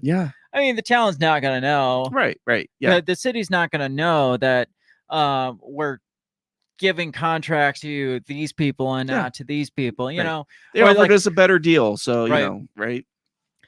Derek says, our fair board is all ran by one single family, and they're missing hundreds of thousands of dollars. And a county fair board, at a county fair board, the county only has a few thousand people.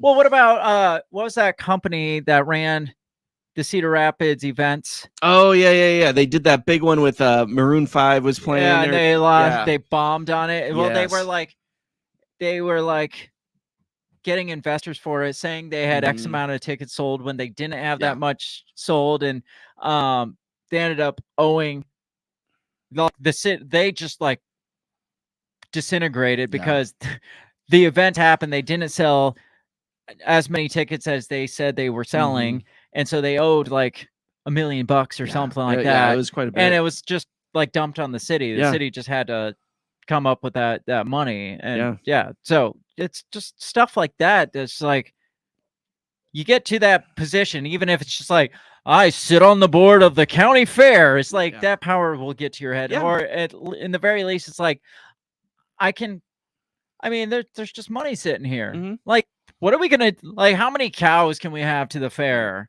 Like, is anybody gonna notice when we don't have like 18 rides, we only have like 15 rides, but we said we were paying for 8? Is anybody really counting the fair rides? Yeah, you're right. It's just like, well, we could just line. I mean, especially when it's a family board like that. Right. Yeah, like, exactly. Nobody's held accountable. With all we sacrifice for this county, I think they could owe us a little bit. Right. Derek lives in a screwed up what area. The hell, Derek? Derek says our hospital was missing hundreds of thousands of dollars also. Gotta love small towns. So it's not like even just like mega politics. It's almost easier at the small town level to just like, who's gonna notice this missing? Like, because you're not paying as many auditors, and the accountability is not there. You're electing like Uncle Rick and Cousin Bob to the position, and wondering why they're not holding each other accountable. Right. Kind of like the Biden family. Right. Yeah. So it's not just like mega, like federal level politics. I mean, the corruption just is across the board when it comes to those quote unquote powerful positions. Depending on what you think's considered powerful, I guess. But again, it's like the people that want those positions are the ones that are going to end up thrown in jail because they skimmed from the county, or they skimmed from the federal government, or they accepted gold bars from the Prince of Egypt or something. Yeah. Do you think it's kind of like a susceptibility like that someone has? And I just see with an article that probably addresses that. I was talking about like somebody who may be like more susceptible to, say, like a gambling addiction, like somebody who's more addicted to power than others. This one does get into, probably. It usually ends up being like, well, I skimmed off the top to pay off my gambling debt, something stupid like that. Yeah, like, right. Or, like somebody that like already has some kind of like vice that they have to kind of keep up on. Right. So this is just a blog article. It talks about the psychology of political power. Does power corrupt, or is it magnetic to the most corruptible? And we're running out of time, so I'm not going to read this whole blog, but it's interesting because it has that debate. Like, does absolute power corrupt, or are the corrupt just the ones who draw themselves to power? So it says, in January 22, I attended a conference on political power, morality, and corruption. A Socratic dialogue with fellow scholars led me back to one question that epistemologically, so you can tell these are like philosophical scholars because they're using big words like that. Epistemologically haunts political theory and philosophy to date. Does power corrupt, or is it magnetic to the most corruptible? The cornerstone that this question posts on the antithetical to the idea of power duality as malefic and benefic. God, I shouldn't have picked this. Bad or good. Instead, this problem statement is trying to explore and exact the fundamentals of political power. While the former part of the question is striving to deconstruct the soma of power itself, the latter construct of the question is focusing on the agency of an individual with political power. Now, if you read Frank Herbert's chapter house Dune, he writes, all governments suffer a recurring problem. Power tracks pathological personalities. So he quotes Dune? Dune. Not the movie Dune, or the game Dune. No, I'm thinking like the sci-fi. Oh, it's Herbert's chapter house Dune. It is Dune. It is not that power corrupts, but is the magnetic to the corruptible. Such people have a tendency to become drunk on violence, a condition to which they are quickly addicted. So back to that addictive kind of personality that you were talking about. Rather than saying absolute power corrupts absolutely, Herbert reveals a common metaphysical denominator, corruptibility, that fundamentally connects all those with political power. However, his semantic interpretation gives birth to more questions than answers. Suppose we take Herbert's argument in consideration and assume that the most corruptible are indeed attracted to power. In that case, the global political infrastructure as we know it today is then built on the building block of corruption by its very virtue, which, yes, it is. Yes. For example, the 4th edition of Global Corruption Index covered 196 countries and territories. There's a Global Corruption Index? That's awesome. And provided a comprehensive overview of the state of corruption around the world based on 43 variables. The extensive data revealed only 52 countries have a low corruption index, with Finland and Norway leading the way. On the other hand, the rest 144 countries are suffering from profane corruption. Using Herbert's interpretation of power and corruption, should we conclude that political corruption, which is about privatization of average citizens and the use of the public to promote private interests, is the foundational political infrastructure of these 144 countries? Yes, probably. And if this assertion is true, does it mean every government representative of those 144 countries are fundamentally corrupt? Yes, probably. Yes. Herbert's simplistic interpretation of that problem statement creates a more conundrum of either this or that rather than exploring the connection between the two variables, power and corruption. So this says, power doesn't corrupt, it amplifies and reveals a leader's predispositional traits, which is kind of what you were saying. Do they have like a predisposition towards gambling or towards like, are they sociopathic? Right. Or are they narcissistic? Narcissistic, yes. Yeah. And but basically it's like, yeah, they go in with great intentions, but the power brings out this trait that was already there. It doesn't create a corrupt individual. It brings out, it gives the opportunity for that trait to grow, to come to the surface. And I would argue, I mean, when you're in and around shitty people, right? I mean, you kind of act a little bit shittier yourself, right? And so I would argue that like politicians see all this stuff going on. Yeah, and it just comes out. Yeah. Derek says, my little kid safety day organization has more oversight than most of the country. Said, I also didn't want to be in control of that thing, but if no one stepped up to do it, it would have died many years ago. And it educates public and kids love it. They love even more when the bounce houses show up, but I'm not bitter. Remember that conversation. I do. I feel bad for Derek on that one. For decades, social psychologists were convinced that power corrupts. One of the key demonstrations was, I'm not going to read this whole thing, but it talks about the prison experiment. Yeah, they had these students do the prison experiment where left to their own vices, given the power and stuff, like they end up being like super sadistic, like making them take off all their clothes and sleep on a hard floor. And it's just like, wow, this power really got to them. Yeah. And then it talks about, so that's where that came from, where it's just like, well, this total power and control thing really fucked these kids up really quickly.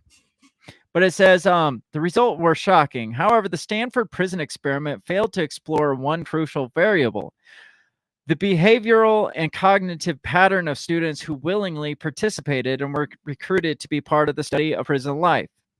So basically saying, now, did we take into context the people that would actually volunteer for this kind of study and be like, hey, you want to go like control this prison thing? Like, did we take that into account? Or did we just look at the results, but not really look at who we were pulling in to begin with? Right. It says, this subduing was absolute let's see. Revisiting the Stanford prison experiment, could participant self-selection have led to the cruelty? They wanted to study what kind of people participated and are drawn to the likes of the Stanford prison experiment. Research revealed that the volunteers for the prison study scored significantly higher on measures of the abuse-related dispositions of aggressiveness, authoritarianism, Machiavellianism, narcissism, and social dominance, and lower on empathy and altruism, two qualities inversely related to aggressive abuse. So the people that were like, yeah, I'm in, I'll do that. I want to be a guard. They already have predispositions towards narcissistic behavior or social dominance and stuff like that. So so they didn't take that into account originally, but then they went back and revisited and they're like, oh, that's why these people turned into monsters, because they already were monsters and we brought that out of them. And I would argue that, not argue because we're kind of agreeing on this, but I would say that power, it amplifies whatever like psychosis or negative emotional trauma you have inside you. Right. And look who our politicians are. They're trust fund babies. They're high-powered lawyers. They're high-powered real estate agents. They're, people whose families have silver spoons. So they're not, they don't appreciate power because they've always had it. They don't appreciate money because they've always had it typically. And so that's what we're seeing this. We don't have Joe Blow who comes from a good farm family, who knows family values, right? Because, that's not what these guys have. They have dad's never home because he's screwing around with his secretary, and mom has all these tennis lessons with Uncle Joe, and we, we're constantly have this flow of money coming in, and we beat the slaves. I mean, that's what we got for our politicians, right? This is way more philosophical than we usually get, and we're not even like digging that deep, but it is interesting to actually think about that. And the best politicians typically are the ones that are like, I don't freaking want to do this in the first place. The ones that are like, I just lifelong dream of being a politician. They're probably there's something wrong with them. Right. There's nobody that's like, I want to rule over you people from the kindness of my heart. Yeah. I've always wanted to be president because how cool would that be? Right. I think that's why Donald Trump actually ran for president. It wasn't to to save the country is like, that would just be really cool. Yeah. I've done everything, but I just haven't been president yet. I just feel like if I'm president, then I've succeeded like as far as I can go. It's like the bigliest title. So I don't know. Yeah, because that's why they don't let go of it either, though. Well, yeah, right. That's why we have senators who have been in office for 50 years because they don't want to let go of that power. Well, yeah. What are they gonna go do? Right. Exactly. And when they do let go, they usually go work for the corporations that lobbied for them and that More they money and kick power. back money to. So, Yeah. I mean, it's just big revolving door of playing the power game. Yeah. I don't know. Term limits would help, I think. Term limits or mandatory retirement age.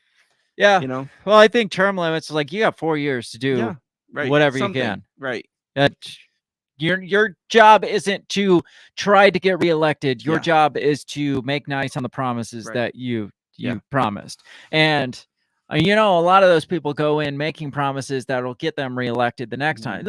Like every politician is thinking about the next time. Like everything they do is just like, well, is this going to hurt my reelection chances? That's why, like a president doesn't do, like, it doesn't seem like they do a whole lot in their first 4 years. Doesn't get a lot done. And then after they get reelected, they're like, fuck it. It's not like I'm getting reelected. I'm just going to start slashing this. And like George Bush, like we saw the true George Bush, his last like year of how terrible, typically do. How terrible of a president, like economic president he was. And like how, I don't know. Yeah. Like the first four years was obviously Iraq and Afghanistan. And Obama was the same. Well, yeah. And then in the last couple of years, it's just like, oh, you're just going to throw money at people. Right. Like, that you think that's going to say, like, just print some checks and throw it at people, and that's going to save the economy? That's what you think's a good idea? Yeah.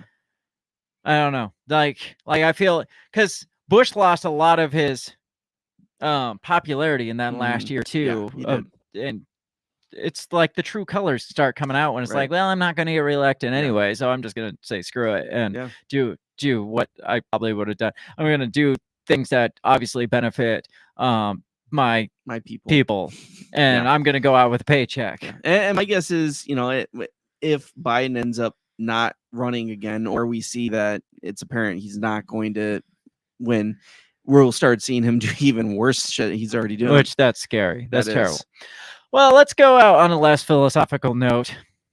Let's go out with a list of America's most crooked politicians. Some example of we talked about Adam Schiff. We talked about Menendez, and we talked about all these other people.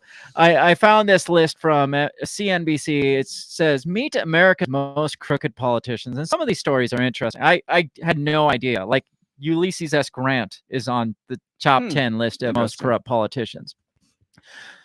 Let's see. It says, absolute power corrupts absolutely. We found out that's not the case tonight. So this article needs to catch up.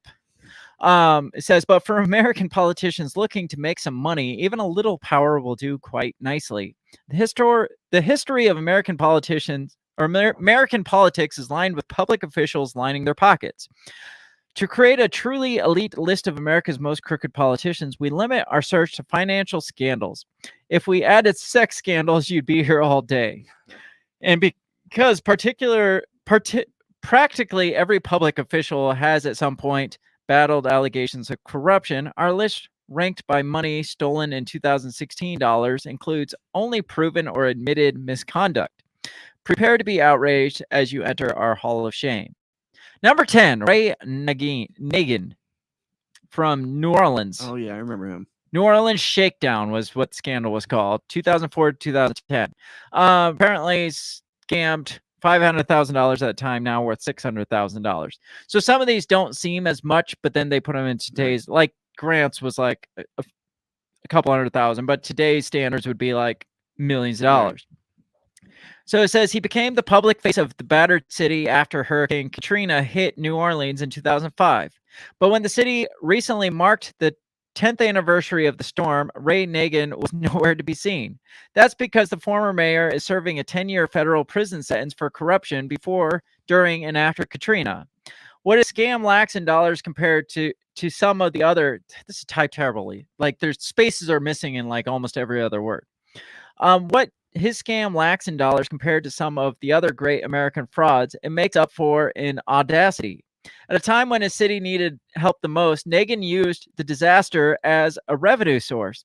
He installed an associate as the city's chief technology officer, gaining control over millions of dollars in a no-bid city contracts for things like computer systems and crime cameras. And Nagin used his position as mayor to steer redevelopment business to a granite company he owned with his sons. That's fucked up. Perhaps worst of all, he let his city down during his darkest hours. A disaster can be prime breeding ground for corrupt politicians. Some disasters like hurricanes are natural. Others, like the $160 billion savings and loan crisis in the 80s, are man-made. Taking advantage of that disaster where 5 politicians, but they're almost universally referred to as one. So this is the next one, Right. the Keating 5. And Nagin blamed everything with Katrina on George Bush. On racism. Oh, yeah. It was on racist, racism, yeah. right? Because it was a chocolate city. Yeah. Right? But he was like scamming the city which, and making money for himself and his friends. But, and you know, stuff I on bet top you of if he that. ran for office, he would get Oh, he elected probably again. would. Well, except he's serving a prison sentence. When he gets out. So then this gets into, it says the $160 billion savings and loan crisis. Talks about the Keating 5. Those are some ugly people. Is that John McCain? Yeah, it looks like John McCain. Oh.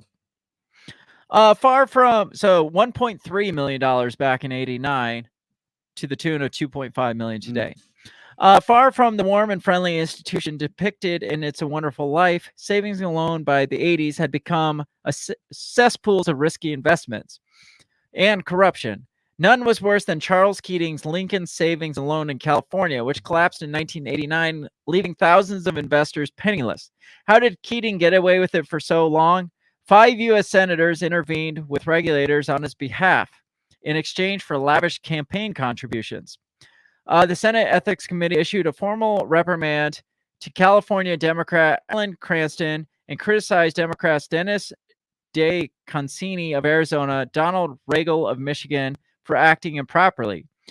Democrat John Glenn of Ohio, I'm guessing that's not the astronaut, and Republican John McCain of Arizona were cleared of wrongdoing, but the committee formally criticized them for poor judgment.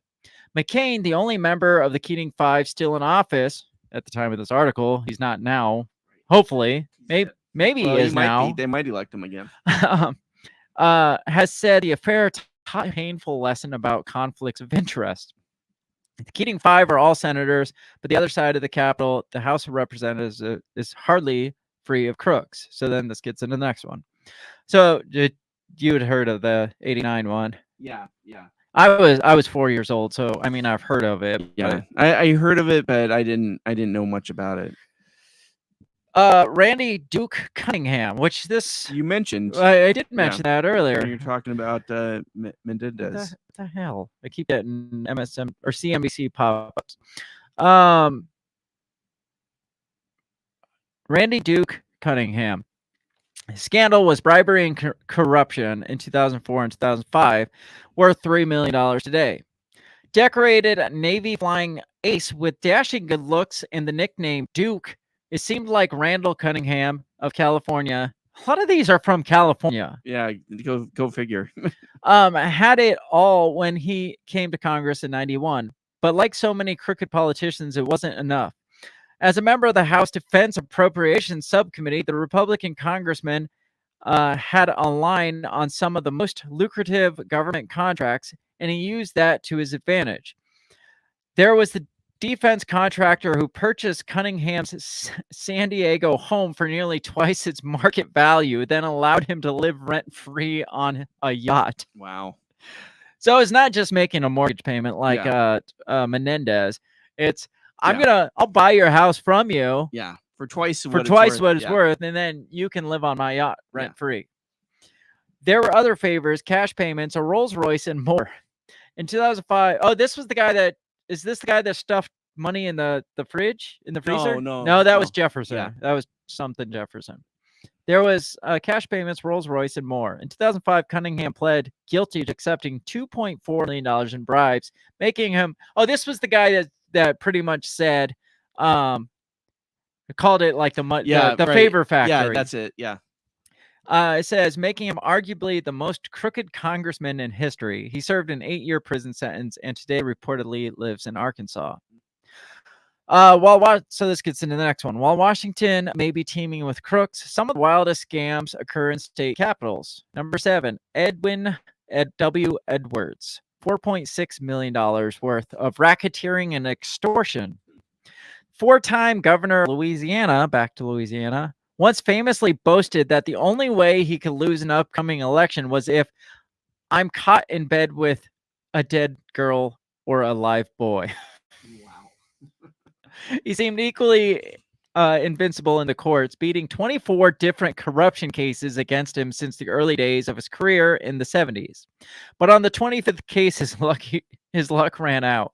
In 98, a federal grand jury indicted him for a scheme to extort millions of dollars in payments for casino license and estate. Edwards was convicted on 17 counts and spent more than 8 years in prison, but he wasn't done with public life just yet. 2014, at the age of 87, he tried to stage one more political comeback. With his 35-year-old wife, he's 87. Holy crap. Running for Congress. It says Trina and their 1-year-old son. Holy crap. That is so gross. Derek asked, how many immigrants could they house on that yacht? Yeah. With his 35-year-old wife and his 1-year-old son by his side, Edwards announced he was running for Congress. It wasn't meant to be, however, and with his loss, the most colorful career in Louisiana politics came to an end. Wow. Did it? He's still alive. He's still kicking. Yeah. Number 6, Paul Powell. The shoebox scandal from 65 to 70, so it was $800,000 back then, worth $4.8 million today. Now, this one gets into... We talked about California. We got to talk about one of the most corrupt states, Illinois, who has had 4 governors in the last X amount of years serve prison time.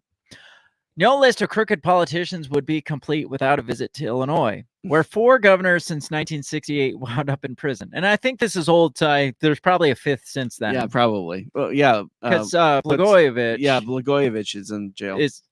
Was in jail. I don't know if he still is or not. And I don't know when this article came out. It says perhaps the most brazenly corrupt Illinois public official was Secretary of State Paul Powell, once quoted saying, "There's only one thing worse than a defeated politician, and that's a broke one." Wow. For Powell, those were words to live by. Illinois residents applying for driver's license in the 60s would make their checks payable not to the state, but to the Secretary of State Paul Powell. Wow. Oh my God. Naturally, Powell took that literally.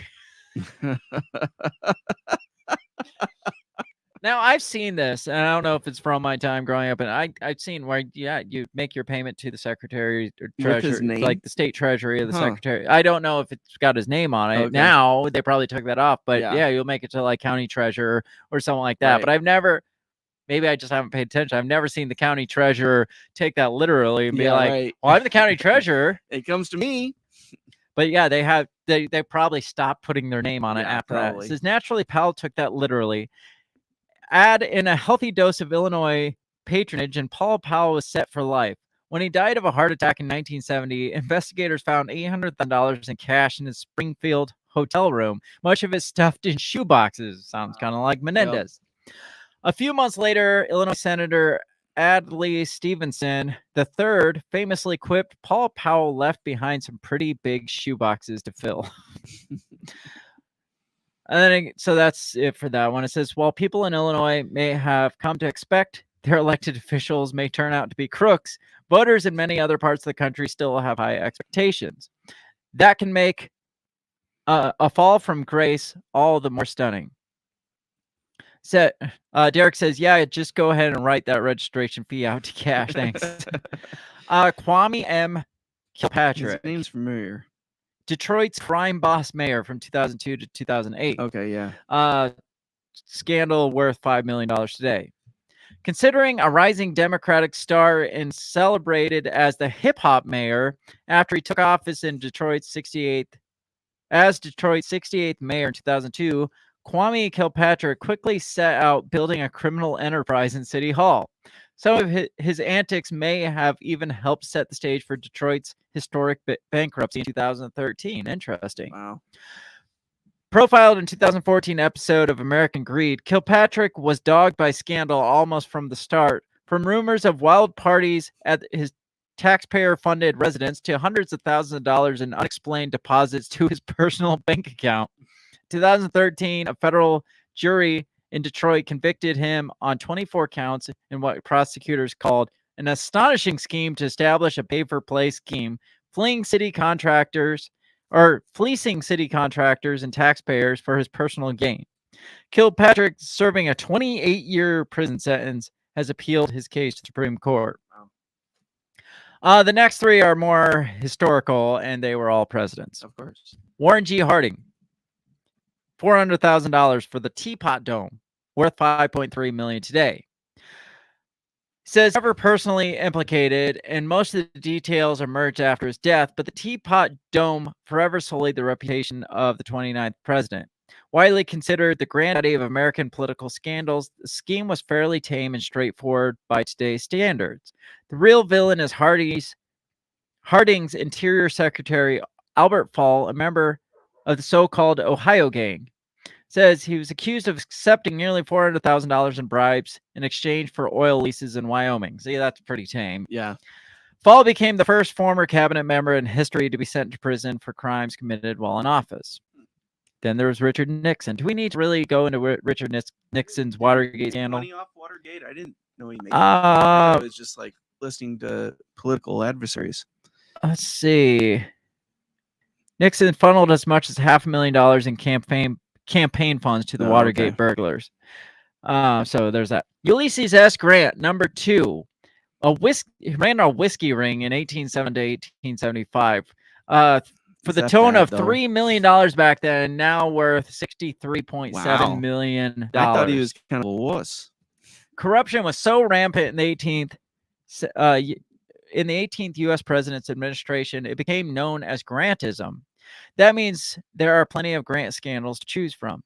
But the most notorious one, and the one that came closest to the president himself, involved a scheme to siphon millions of dollars in whiskey tax revenue from the U.S. Treasury. I'm fine with that. Yeah, I'm absolutely fine with that. Conspiracy was vast, involving revenue agents, distillers, and politicians. The president was not directly involved. In fact, he ordered the raids that eventually broke up the ring. But he conveniently waited until after his 1872 re-election to do so. He may also have lied to cover up the action of his personal secretary, Orville Babcock, who was one of the 350 people indicted in the scandal, but was eventually acquitted, in part because the president personally vouched for him. Number 1 was William M. Boss Tweed. William Tweed was a president? They said the next 3 were president. The next 3 were, we just kind of skipped Nixon. So the Tammany Hall, or the Tweed Ring, 1869 to 1877. So he scammed anywhere between $6 million to $200 million of that day, which is worth almost $4.3 billion today. William Maynard Tweed was a prodigious crook elected to Congress before he turned 30. But the real money was at home in New York, where he would soon return to begin his climb to the top of the city's powerful democratic machine known as Tammany Hall. Boss Tweed became a wealthy man and one of the city's biggest landowners, thanks to some fairly basic scams, such as allowing overbilling favored contractors, rampant patronage, and accepting plenty of well-placed bribes and kickbacks. But in one of the early triumphs of the investigative reporting, a series of reports by the New York Times beginning in 1871 helped bring down the Tweed Ring. Tweed was eventually convicted on hundreds of criminal charges, and New York City successfully sued him for $6 million. But the money, believed to be a fraction of what he and his cronies actually stole, was long gone. He died in jail at the age of 55, secure in the knowledge that he had stolen more than any American public official ever before or since. Wow.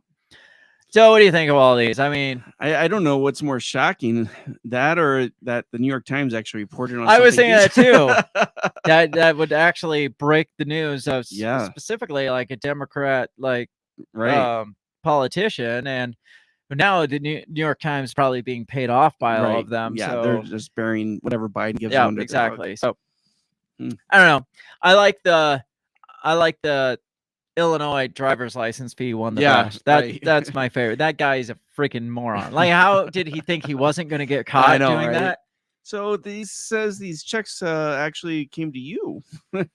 I mean, you're either like really, you think you're super smart, or you're really freaking stupid. Maybe he just thought he could play dumb, be like, well, what? I'm the treasurer. It says my name on it. I just cashed the checks with my name on it.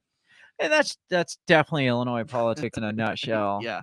And we all know Obama came from there, so I don't know. Well, all these are, I mean, all these states that are implicated in these are states that are well known for their corruption. Right. Right. Exactly. So they're, I don't know. Is Louisiana a Democrat-ran state? Yeah. So they're all Democrat-ran states. You had New York, you had Michigan, Illinois, California, a lot of California, a lot of Louisiana. Yeah. Yeah.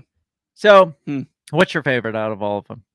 Man, I think Ray Nagin always has a soft spot in my heart. Yeah, just because he was pointing fingers at everybody else. Which during one was Katrina. He was the Katrina guy. Yep. And everybody else's inefficiency, everybody's ineptitude except for his own. George Bush is racist. Right. Yeah. That whole he hates black people. I think that was actually Kanye that said that, ironically, but still.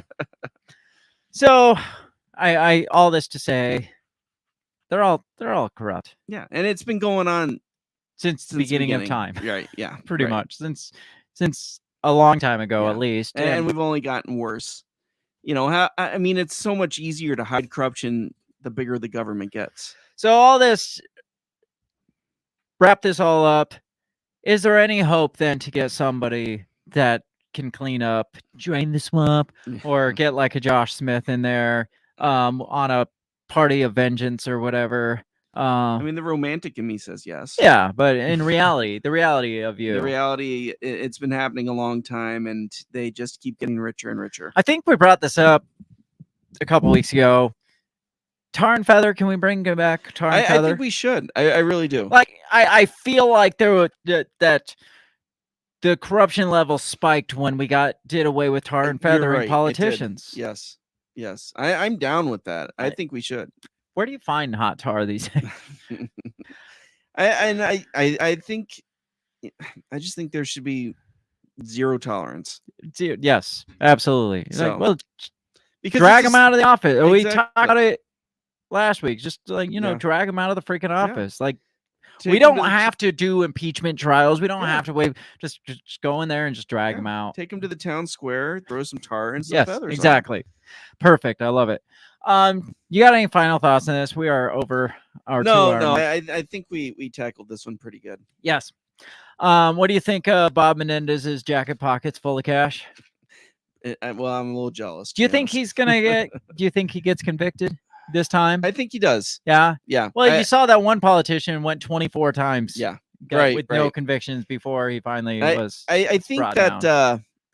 I think they're going to use him as a sacrificial lamb. Think so? Yeah. What about Adam Schiff? Do you think he? I think he gets away with it. Yeah. I think Adam Schiff just keeps being Adam Schiff. Yeah. And probably gets like awards and stuff. So yeah. That's all I have.